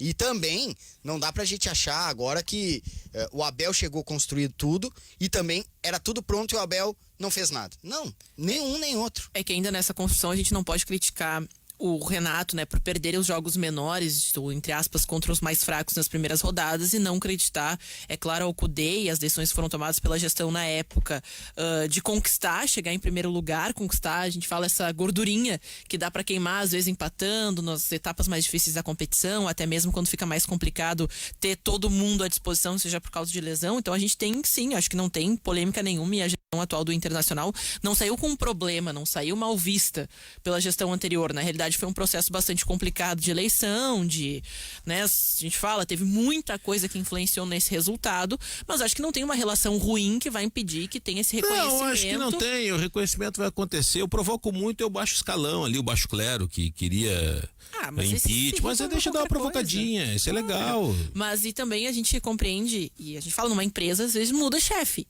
E a gente tem que manter o nosso emprego, mas só que a gente não vai desconsiderar todo o aprendizado do último e pensar apenas numa estruturação, porque muito do chefe que chega tem que se basear no que estava sendo feito para que os projetos não parem do nada. E um jogador, como todo bom funcionário, né, pelo menos é o que a gente espera, tenta se adaptar, mas também não vai sair muito da realidade, porque tem que sair, e a gente coloca essas mudanças de técnico que acontecem tanto na Série A como na Série B. Perde não sei quantos resultados, é demitido. Daí fica aquele hiato, daí o cara quer vir transformar tudo, mudar tudo. O próprio Abel, quando vem e assume, ele disse, olha, eu não posso fazer muita coisa, eu tenho pouco tempo para treinar, tenho um estilo de jogo, eu preciso adaptar aquilo que eu acredito no futebol. Quando ele tem um tempo, o Inter vira líder. Exato, só que a gente fala mostra que não é tão defasado. Nós temos uma manifestação do ouvinte aqui que é interessante porque ela remete a uma discussão que está se desenhando. O professor, não, esse aqui não é professor, ele diz que é guaibeiro, é gremista e guaibeiro, de nome Luiz Monticelli. Ele acha que eu não vou ler no ar, mas ele pediu e a intenção dele é que lesse no ar. Ele diz que o campeão vai ser o Flamengo, porque o Grêmio vai e deve entregar depois da palhaçada de ontem. Ele está inconformado com a arbitragem, imagino. Então ele está sugerindo que o Grêmio facilite as coisas pro lado do Flamengo. O fato é que eu estava olhando a tabela aqui. Mas o Inter 37ª rodada tem Flamengo e Inter. Zé. Perdão, o Inter precisa só dele. Sim, isso que eu ia dizer. O Inter pega o próprio Flamengo. O Flamengo tem 55 pontos, o Inter tem 72. Logo, o Inter está com 62, está com 7 pontos à frente do Flamengo. Mesmo que o Flamengo vença o seu jogo atrasado com o Grêmio, vai a 58. Continuará com 4 pontos atrás do Inter. O Inter depende só dele e ele não precisa nem ganhar do Flamengo. Se ele mantiver essa distância até a 37ª rodada, se ele empatar com o Flamengo, ele é campeão. Acabou. No dia 21 de fevereiro... O Inter depende só dele. O Inter poderá ser campeão com um empate. No Maracanã. Se mantiver essa distância, sim. Então essa coisa de que, poxa, o Grêmio não é só o Grêmio, até o Pretzel me mandava é aquilo que eu sempre digo, campeonato de pontos corridos com 38 rodadas, 380 jogos no total, não existe terceirizar responsabilidade. Se você é primeiro, é mérito seu, se você é 14º, a culpa é sua. Não existe terceirizar responsabilidade. O Inter é líder, ainda vai pegar o Flamengo, depende só dele, é isso. Olha, se o Grêmio quer disputar a Libertadores ano que vem, e é claro que quer. Trate de ganhar do Flamengo. Porque não vai esperar o ovo da galinha que não tem ainda, que é o jogo com o Palmeiras, a final da Copa do Brasil. O Fluminense tem 50 pontos, né? É o 7º colocado. Tá crescendo com luz alta pra cima do Grêmio. O Grêmio começa a inventar de querer entregar e não vai entregar, claro que não vai. Você falou ontem, o Renato, de cabeça quente. O presidente Romildo já foi mais ponderado, sabe? Mas se, sabe, vou escalar tem que ver se tá todo mundo inscrito no time de transição também, né? Tem isso. Mas se tiver, vou escalar o transição, aí perde pro Flamengo. É que o Grêmio ficou distante, né? Porque ele com 51 pontos, mesmo que ele ganhe, ele vai a 54. Continua. Tem que pensar no G4, Zé. Na vaga. Sim. Na vaga. Não é título. Não, o Grêmio não perdeu o título ontem. O Grêmio perdeu o título nos 16 empates, 15 empates que tem. Aí é que tá. É que num dado momento do jogo, Gutierrez, o Grêmio tava ganhando. Zé, ele tava fazendo os 3 pontos e com um jogo a menos. Cortininha de fumaça, O Grêmio não vai ser campeão brasileiro porque empatou com o Ceará e ficou festejando o empate. Porque empatou com o Vasco no Rio. Renato veio aquele discurso patético de que, não é todo mundo que vai tirar ponto do Vasco no Rio. Todo mundo tira ponto do Vasco no Rio. Empatou porque perdeu pro Sport dentro de casa, que o Renato inventou de colocar o Thiago Neves para começar o jogo. Perdeu pro Sport dentro de casa. É por isso que o Grêmio não vai ser campeão brasileiro. Porque não ganha ninguém acima dele na tabela. Porque empata demais. Porque dos 5 primeiros colocados no Brasileirão não ganhou de nenhum. É por isso que o Grêmio não vai ser campeão brasileiro. Não é porque o juiz deu um pênalti ontem aos 50 do segundo tempo. Não vai ser campeão porque não ganha de ninguém do dia 5, porque comemora pontinho fora de casa achando que é maravilha. Eu falei agora na sexta-feira, o empate no Campeonato Brasileiro é tropeço. O empate ele te dá 1 ponto. O 1 ponto é muito mais perto do 0 do que dos 3 da vitória. Colecionar empate é colecionar tropeços. Por isso que não vai ser campeão brasileiro. Eu sou um admirador do presidente Romildo Bolzan Júnior, gosto muito do Renato. Mas vamos combinar o seguinte, né? Eles criaram muita cortina de fumaça esse ano. Muita situação assim para desviar foco, né? E desvia foco quem quer. Por exemplo, não foi isso que eu quis dizer. Mas é isso que eu tô dizendo. Por exemplo, o Grêmio tinha 51 e a 54, Cristiano. Tá, com um jogo a menos, se ele ganha, ele de 54 vai para 57 e aí ele fica com virtuais, teria ficado com virtuais possibilidades. Aí o Grêmio tinha 51 e a 54. O Grêmio não ganhou com 55. O Grêmio não ganhou o clássico, tu tá contando com ovo. No Forever da Galinha tem jogo com o Flamengo. Não, eu tô te dizendo. Tu acha que se o Grêmio tivesse ganho o Grenal ia ganhar do Flamengo? O Grêmio, Zé, vamos lá. Permita, meu comandante, permita. Ele já chegou no Grenal com o grande objetivo de atrapalhar a vida do Inter. O Grêmio, isso eu não tô dizendo hoje, eu tô dizendo há horas. O Grêmio comemorando aquela empatite, aquela invencibilidade estéril. Com discurso de invencibilidade. Porque, olha, estamos invencíveis, porque é uma invencibilidade estéril. Troca ali 7 empates por, 4 vitórias, vê qual é que é. Pega esses pontos. Troca 7 empates por 3 vitórias e 4 derrotas, é melhor. Porque 9 pontos são mais do que 7. O Grêmio, esse ano, ele fez muita cortina de fumaça para desviar assuntos interessantes e pertinentes. Olha, demitiu o Thiago Neves, aquela crise do caramba. O Thiago Neves jogando, quem que foi? Ah, mas vamos trazer o Cavani. E vem Cavani, não vem Cavani, vem Cavani, não vem Cavani, vem Cavani, não vem Cavani, vem Cavani, não vem Cavani. A festa do Grêmio aniversário, cadê o Cavani? Ó, passou um cabeludo, é o Cavani, é o Cavani. Era não tem Cavani nenhum, nem Borghetinho era. É muito, é muita coisa assim, ó, de tirar foco. Cortininha de fumaça. Quer ver o outra? Renato ganha, Renato não ganha, Renato cai, Renato não cai, Renato cai, Renato não cai. Coletiva na Bahia, não sei o que. Ó, Renato fica. Tu quer ver outra cortina de fumaça? É muito empate. O Grêmio foi mal. O Grêmio andou pro brasileiro. Sim, o Grêmio priorizou as Copas, dito pelo seu vice-presidente Cláudio Derich, aqui na Rádio Guaíba, para este humilde apresentador na época ali, esperando futebol. Realmente, o Grêmio prioriza até as Copas. Um tom de crítica por parte dele, né? Prioriza as Copas, porque somos assim e vemos visibilidade nas Copas e tal. Mas é cortina de fumaça. Vou te dar outra cortina de fumaça que eu falo há muito tempo. O torcedor fica brabo e pode ficar brabo à vontade. Aquele papo furado de que, o Grêmio sempre chega. Que papo furado de Grêmio sempre chega? O Grêmio voltou uma final de Copa do Brasil agora depois de 4 anos. Eu acho que a gente precisa fazer uma ressalva O Grêmio pode ser o sempre chega, Guti, mas é o que tem morrido na praia. Pois é. O Grêmio chega numa semifinal de Libertadores e cai. Esse ano caiu nas quartas. Chega numa semifinal de Copa do Brasil e cai. Esse ano que voltou a chegar numa final. E em Campeonato Brasileiro, os últimos 3, o Grêmio fica em quarto, em quarto e em quarto. Essa é uma cortina de fumaça. Esse ano mesmo, ou essa temporada, o Renato dizia não, mas o Grêmio está vivo em 3 competições. Quem está vivo em 3 competições é o Palmeiras. O Grêmio caiu tomando 4 do Santos na Copa Libertadores. Outro discurso, Guti, que segurava o Grêmio, não, mas nós não perdemos Grenais. Voltou a perder, bonitão, e agora?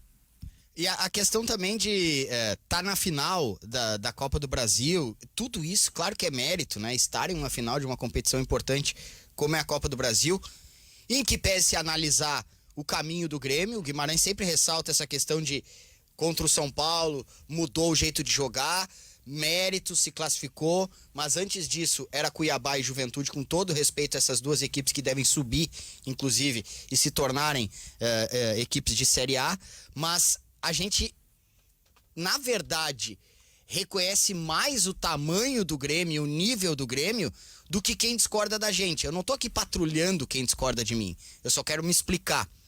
Nós, pelo nível que o Grêmio, de forma muito, muito merecida, o nível que o Grêmio atingiu, desde que Romildo e Renato fizeram essa dupla, e o Grêmio tem feito, sim, bons trabalhos, boas temporadas ou temporadas razoáveis, a gente exige de acordo com o nível do Grêmio. Se pro torcedor tá bom ser sexto, quarto do Campeonato Brasileiro e beliscar uma semifinal ou eventualmente uma final e até, o que é ótimo, aí sim, um título, tá ótimo.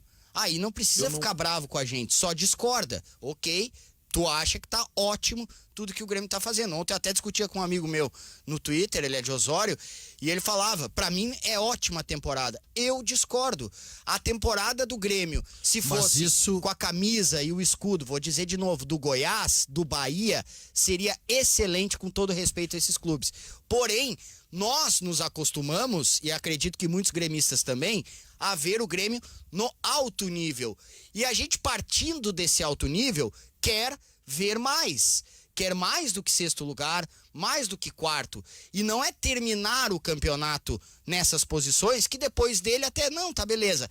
É disputar o título, é chegar com alguma chance. O Grêmio, em pouquíssimos momentos, eu diria nenhum nesse Campeonato Brasileiro, esteve disputando.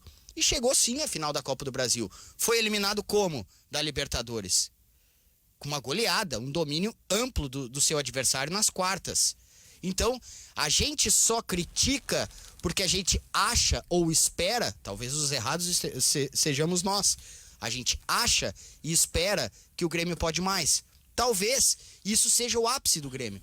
ficar disputando, mas sem grande força para disputar. Esse é um dogma, só para complementar o que o Guti falou, eu achei muito boa a fala dele. Esse é um dogma do Grêmio. O Grêmio realmente acredita que o brasileiro que largar o brasileiro significa ter sucesso nas Copas. E o Grêmio, ele adota a mesma estratégia ano após ano. Nesse ano, até não preservou totalmente, não botou time de transição, pelo menos o Renato respeitou um pouquinho mais o campeonato e não botou o cara da transição para treinar. Mas isso também faz parte de uma construção. O Gutierrez falou do amigo dele que diz que tá ótimo, tá tudo bem. O torcedor gremista, ele acha que tá tudo bem. É um mantra, né? Final de Copa do Brasil. Final de Copa do Brasil. É um mantra, e o Grêmio vai ganhar a Copa do Brasil, e que bom, vai ganhar um título, se ganhar do Palmeiras, evidentemente, vai ganhar um título legal, ok, mas vamos lá, com o potencial que o Grêmio tem, aí eu vou e entro em acordo com o Zé Aldo.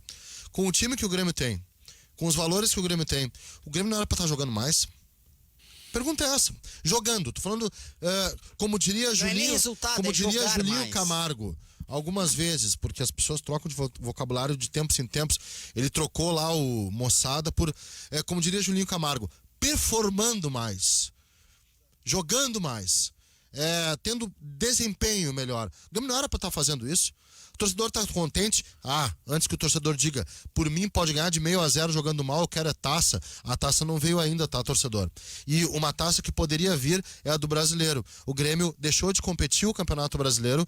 Não é o caso de ontem, tá? Não é o caso de ontem. Ontem foram desatenções e pra mim, sim, teve polêmica de arbitragem. Eu acho que, por exemplo, o Nonato empurra o Ferreira e aquilo é pênalti. Eu vi ali, eu ainda tô em dúvida com relação à manga da camisa, já vi uma angulagem da bola um pouco mais abaixo e um pouco mais acima. Minha tendência é achar que onde pega a bola no Kahneman é um lance legal, essa é a minha tendência de achar hoje. Independente disso, tá? Independente disso, vamos lá, o Grêmio teria vencido o Grenal, vamos supor. Inadmissível ter perdido ponto pro Ceará. Inadmissível ter perdido pro time do Sport Recife do jeito que perdeu, jogando a não jogar. Inadmissível ter perdido pontos pro Vasco, pro Fortaleza, do jeito que o Grêmio perdeu. O Grêmio não tá deixando escapar o campeonato porque a arbitragem foi ruim.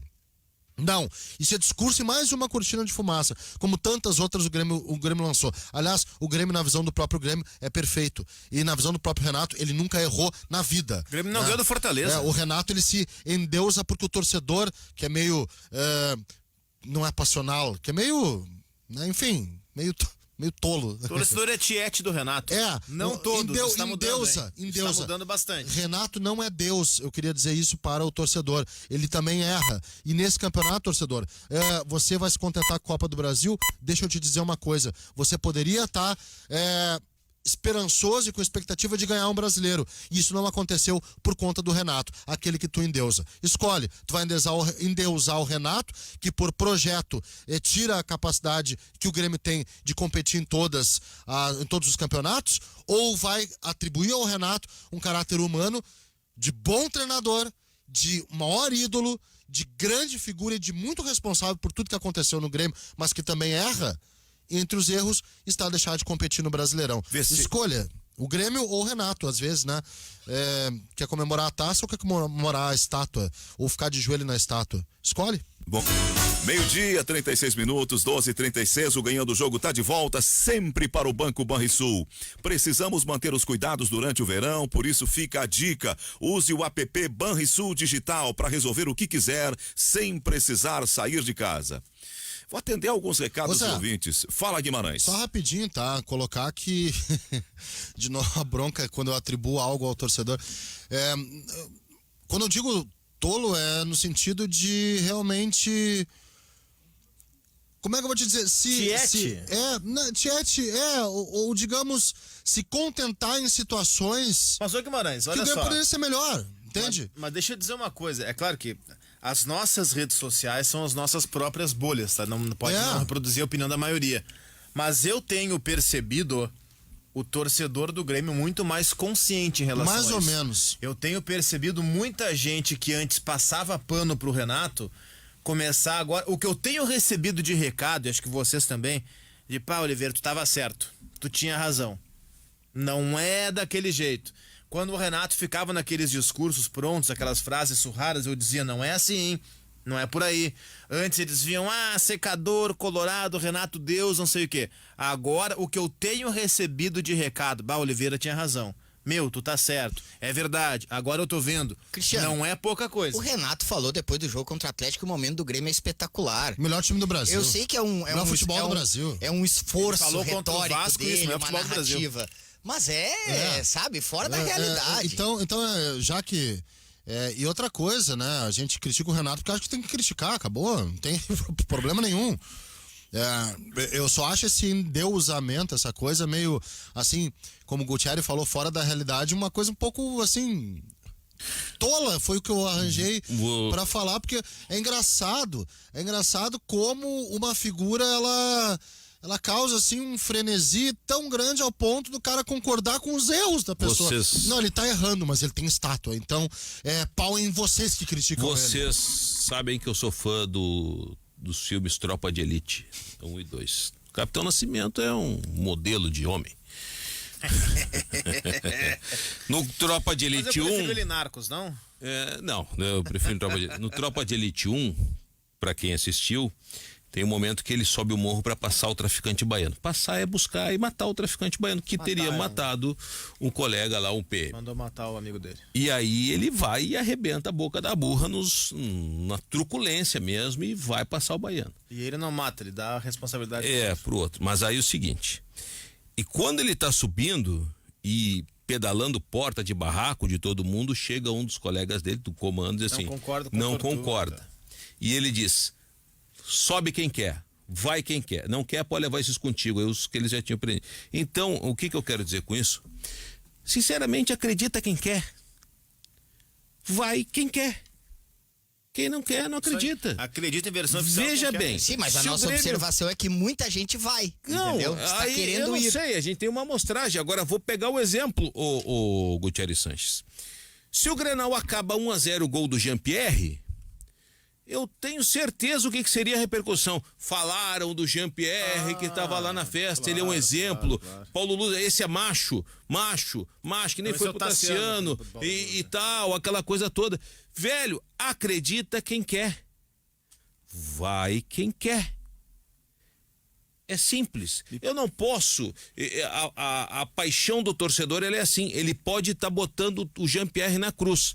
Grêmio ganha 1-0 o gol do Jean-Pierre. Jean-Pierre folga até quarta-feira. Pagode, cerveja na Alvorada lá no ontem até o Baldé lá do Umbu, lá do bairro lá de Alvorada. Vai, toca ali pagode, toca fogo no barraco e vamos lá. E assim mesmo. É assim, cara. Mas como perdeu, preguiçoso, não foi naquela bola que atravessou na frente dele, viu, tava tomando chopp, tava tomando guaraná, tava tomando não sei o que, sem máscara na Alvorada, é assim mesmo. Vale pro Renato. Acho o Renato um técnico bom técnico. O presidente Romildo, pra mim, é um exemplo de presidente, mas... Os bons também erram, Cristiano. Os bons também, exatamente. Eu acho o Renato bom técnico, mas o Renato ele erra, e tem errado muito. É aí que tá a questão. A gente pode daqui a pouco discutir por que ele erra tanto, se é cobrado, se não é. Eu acho que essa é uma outra discussão. Mas o Renato erra bastante. Ontem o Renato foi superado taticamente por um técnico que nunca foi na vida um primor tático, que é o Abel Braga. O Abel Braga viu coisas no jogo que o Renato não viu. E não é porque o Inter conseguiu a virada no finalzinho. Como eu disse, dos 90 minutos do Grenal... E eu vi uns 30 iniciais equilibrados, deixa por 60. Dos 60 minutos restantes, o Grêmio foi melhor em 15. Os outros 45, o Inter foi melhor. O Vanderlei fez grande defesa, embora tenha falhado no gol do Abel, eu acho, pelo menos bola defensável. O Yuri Alberto mandou bola no poste. O Renato na coletiva disse que o Inter não criou nada. Não, o Renato ali tá mentindo pro torcedor. Foram 17 chances do Inter, 9 do Grêmio. O Renato mentiu pro torcedor. O Inter mandou bola na trave. O Inter criou bem mais do que o Grêmio. Mas eu tenho a impressão que o torcedor do Grêmio, diferentemente do Carlos, o torcedor, ele não é tolo, ele enxerga.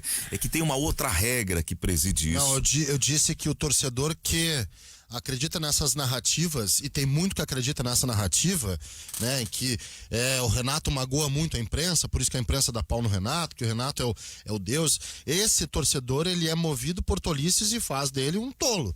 Foi isso que eu disse. O torcedor, quando ele tem um senso crítico, um equilíbrio, e quando coloca o clube acima das coisas, mesmo sendo passional, porque eu também sou passional, um monte de coisa, tá? Um monte de coisa.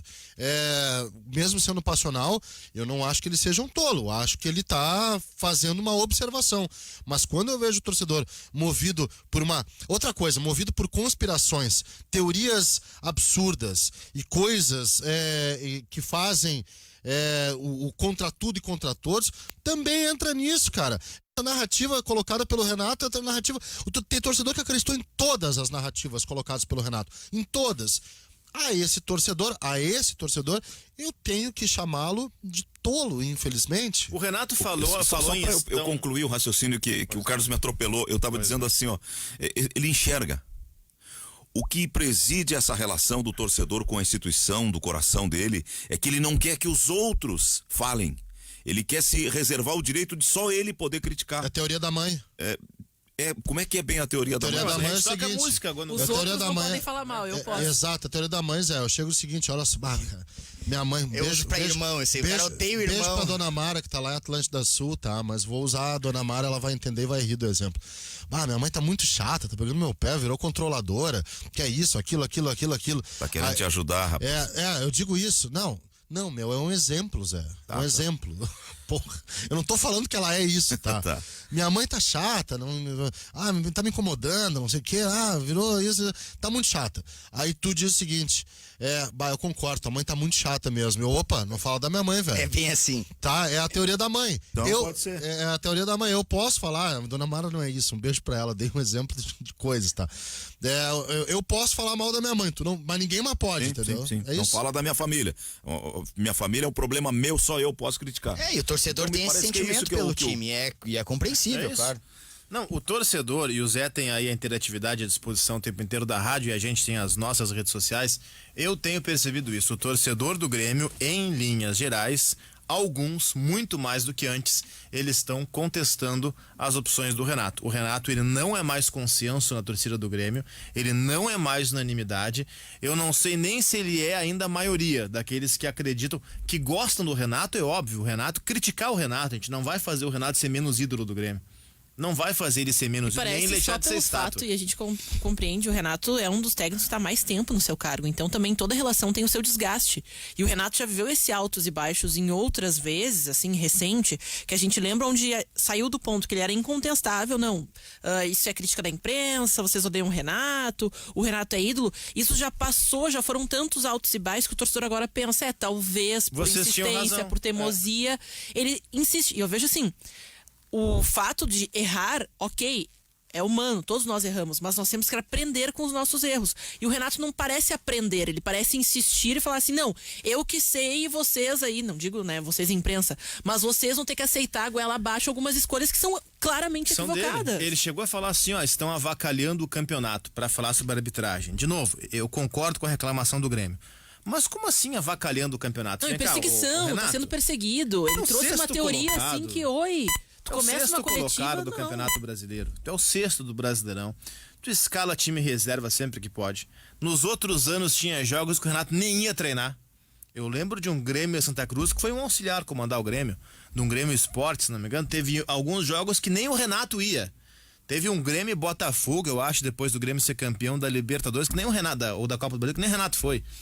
Então assim, como assim avacalhar o campeonato, bonitão? Avacalhar o campeonato é isso.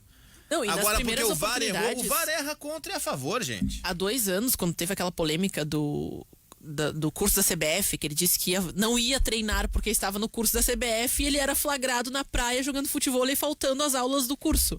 Bom, aí parece coisa de criança, né? Parece isso é outra cortina de fumaça de que o Grêmio criou. sabe?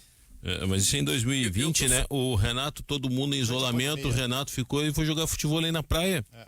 Mas daí, cada um vai quem quer, né? Eu só não acho que nesse momento a gente possa fazer uma avaliação de terra arrasada no Claro Grêmio, que não. de fracasso Não absoluto do não, Renato. não. Tá na final da Copa do Brasil, não é o caso, tem né? méritos. Não é uma coisa horrorosa. Mas só não pode justificar que tá perdendo o Brasileirão por conspiração da CBF ou da arbitragem. Não, por incompetência dele, Grêmio. O dentro do campo tem alguns probleminhas bem identificados, mas Claro. assim, se pega o contexto, o Grêmio no cenário dos clubes brasileiros hoje, ele tem uma saúde financeira que é diferenciada.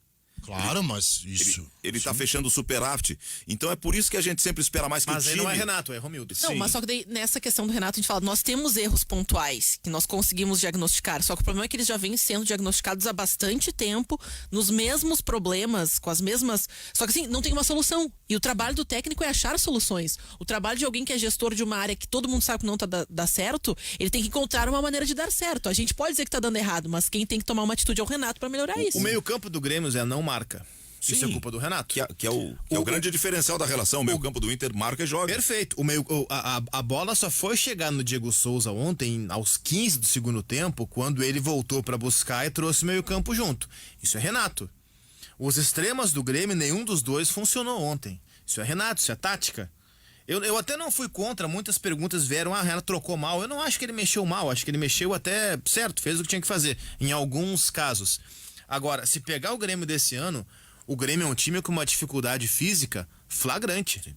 A dificuldade física do Grêmio é flagrante e ela é dita há muito tempo, não é de hoje. O Grêmio é um time, Zé, quando o adversário faz uma mudança tática e muda o jeito de jogar ao longo do jogo, o Grêmio invariavelmente se perde. Isso é técnico. O Grêmio não tem resistência muscular e não tem explosão muscular. Ele joga sempre no mesmo ritmo. Mas aí é o modelo. O Grêmio tem esse modelo.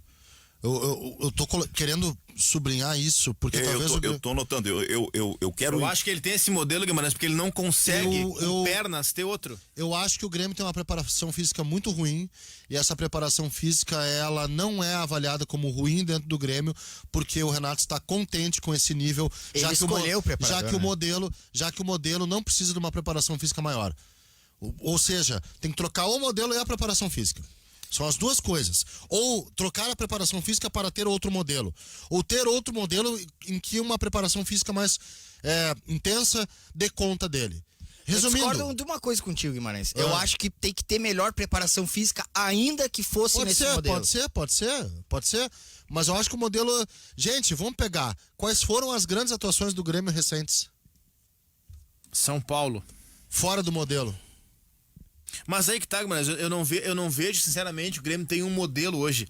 Pra mim, o Grêmio, isso que a gente considera um modelo de jogo, não é o que o Grêmio quer. É o que ele tem perna pra fazer. Não é o que a execução não. O Grêmio não tem perna pra ser intenso, ele não consegue. Talvez não sei se divergência, mas a diferença do meu pensamento em relação ao teu, Oliveira, seja o seguinte, tá? Eu concordo com isso, tá? Ele tá sem perna pra fazer esse modelo. É que eu acho que essa filosofia já tá... vencida. Para usar um termo que o Zé usou há pouco de causa e consequência, eu acho que esse modelo mais lento, insosso e talvez preguiçoso do Grêmio, ele não é a causa, ele é a consequência de uma condição física ruim. Mas eu acho que esse modelo... Se o Grêmio quiser jogar como o Inter joga, ele não consegue. E não é porque ele não tem qualidade. Eu acho que o Grêmio, vamos lá, frase forte, o Grêmio tem mais qualidade que o Inter. Eu também acho isso. O Grêmio só não consegue fazer porque não tem perna. O Grêmio só tem um construtor vertical. Aí que tá a diferença. Eu acho que o Grêmio... Física. Eu associo também a falta de recursos no meio das partidas, para se criar uma coisa diferente. O Renato tá insistindo em algo que não dá certo, ele precisa reinventar, só que toda reinvenção demanda um sacrifício. Só que ele não tá querendo fazer esse sacrifício. Talvez eu digo assim, não digo sacrifício assim, de colocar e tirar jogador, mas quem sabe de se reinventar e arriscar, num momento que talvez ele não tenha toda a moral pra fazer esse arrisco, daqui a pouco tá fora do Grêmio. Vamos lá, o Grêmio teve perna contra o São Paulo pra fechar espaço pra defender. Não sou daqueles que acham que defender é mais fácil que atacar, tá? Eu não tenho esse pensamento, sei que muita gente tem, eu não tenho esse pensamento. Destruir ou construir, não acho isso, tá? Sim, o Grêmio não tem perna para tentar fazer coisas diferentes. Mas vamos lá, vamos nós aqui. Suponhamos que o Grêmio tem o melhor preparo físico do mundo. O Grêmio vai ter um modelo intenso como os outros têm? Por conta do seu treinador. Só que aí eu acho que bota a perna em todo mundo. O Grêmio vai conseguir ser intenso? Aí eu acho que não seria nem a intensidade a palavra, aí seria a velocidade. O Grêmio teve um lance ontem que o Lucas Ribeiro deu uma furada e o Jean-Pierre no meio-campo ficou com o campo aberto. Sim. Tudo bem, ele tinha que correr uns 50 metros, não era pouca coisa. Mas ele não conseguiu correr 5 metros. 5. Sim. Que o cara foi em direção a ele. O Zé Aldo se assustou, disse: o Jean-Pierre não tem explosão, ele não sai do lugar. Não saiu. Ele desistiu da jogada. Ele foi o Luan no Chile. O Jean-Pierre é um cidadão com 1,90 m de altura, com as pernas gigantescas, a passada larga e não conseguiu sair do lugar. Todos os jogadores que atuam nessa faixa têm parte física, mas tem parte conceitual e tem parte tática nisso, tá? Todos os jogadores centrais do Grêmio e todos os jogadores centrais do Grêmio buscados e que não deram certo, eles possuem uma característica em comum. Jean-Pierre é diferente de Douglas, que é diferente de Luan em várias coisas.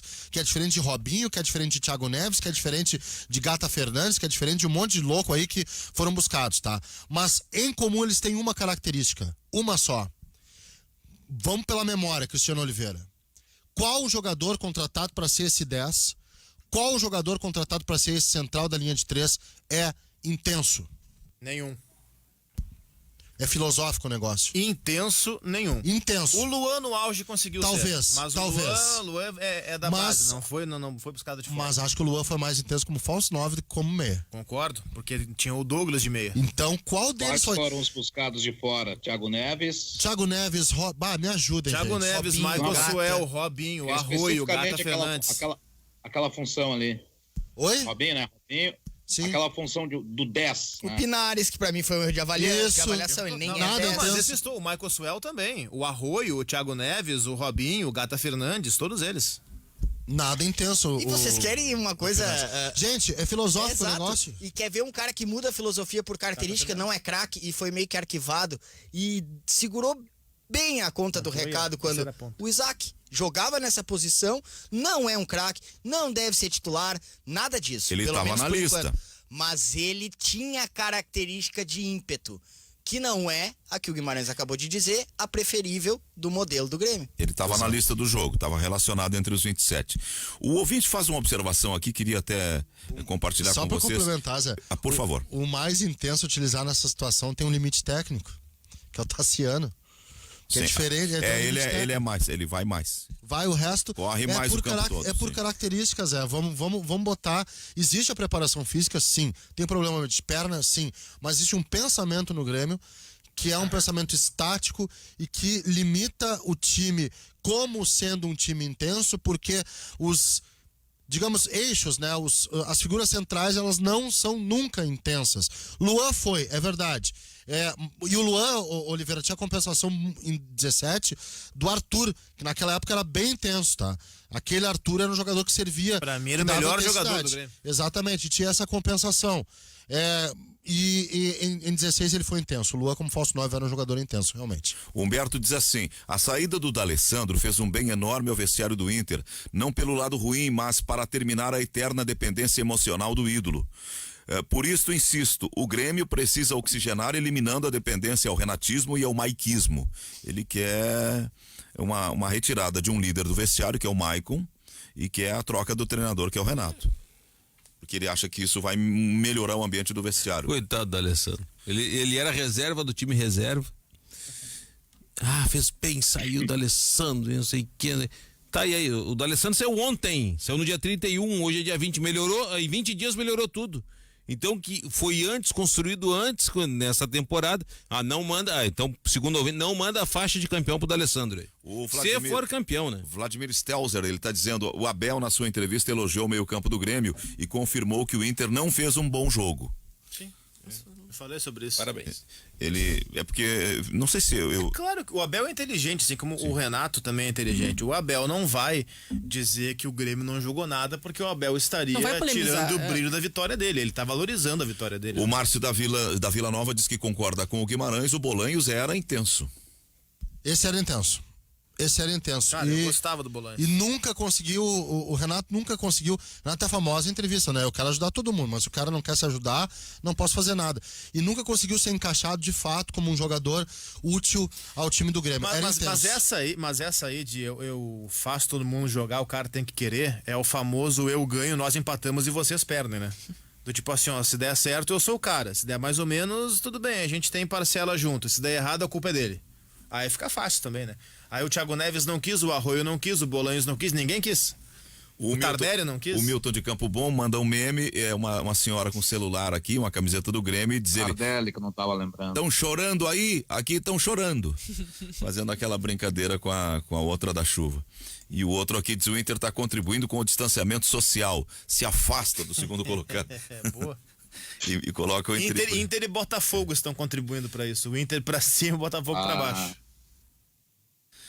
O Cleiton Regis está dizendo, pois é, Guimarães, mas daí é tolice prestigiar um técnico que colocou o clube em 5 finais de competições grandes nos últimos 3 anos. Se tu for cego por ele, não vê erro nele, Cara, 5 finais, como assim? Desculpa, eu parei nessa conta aí. São 5 finais de competições grandes nos últimos 3 anos, ele está dizendo. Não, 5 são finais nos últimos 3 anos. Primeiro que nos últimos 3 anos não, a Copa do Brasil foi 2016, já são 4 anos e meio pra trás. Na real são 2 finais só. O Grêmio teve da Copa do Brasil 16, Libertadores 17. E os 3 gauchões ele tá contando, possivelmente. Pois é, aí gauchão, desculpa, não vou botar aí, mas tudo bem. É o que eu falava do tamanho e do nível da expectativa. Fica inclinado a dar uma defendida no gauchão. Tá ótimo, e eu acho que é muito bom. Tem isso, né? Eu só dei uma... Pra ganhar o gauchão tem que ganhar do campeão do mundo. Aqui nós temos 2 grandes times. Eu sou o defensor do gauchão. Caxias é campeão do mundo. Pra ganhar o campeonato argentino, tu tem que ganhar do Boca ou do River. Não é simples. Tá bem. Eu vou morrer defendendo o gauchão. Não, é difícil pra caramba. O que estão me falando aqui, eu não sei. Não, a gente sabe que tu gosta do gauchão. Que é a... É bem parecido, né, Zé? O campeonato argentino com o campeonato gaúcho. Claro que o gaúcho é um pouco maior, né? Aliás, Defensa e Justiça é campeão da Sul-Americana, do promissor técnico Hernan Crespo. Aliás, que programão, né? Essa coisa de público, convidados e trouxeram e pode, não pode. Rapidinho, o Vinícius Camargo lembra aqui que tinha um outro jogador que contribuía com essa intensidade. E realmente não era um primor técnico, mas o Ramiro equilibrava as coisas, tá? Mas ele não era um 10, né? Ele era um cara da direita. Não. O cara, por filosofia, o cara central sempre foi um jogador menos intenso. Mas havia compensações nas outras partes do campo para que ele pudesse não ser intenso. Hoje, a gente vê um 9 que não é intenso, como o Diego Souza é físico, não é intenso. Um 10 que não é intenso, como o Jean-Pierre. E um 8 que não é intenso, estourou. Ou que se enrola com a bola. Valeu. Lamentável. Obrigado para todos. Amanhã eu faço um questionamento. Voltamos amanhã. Se eu lembrar. Tchau.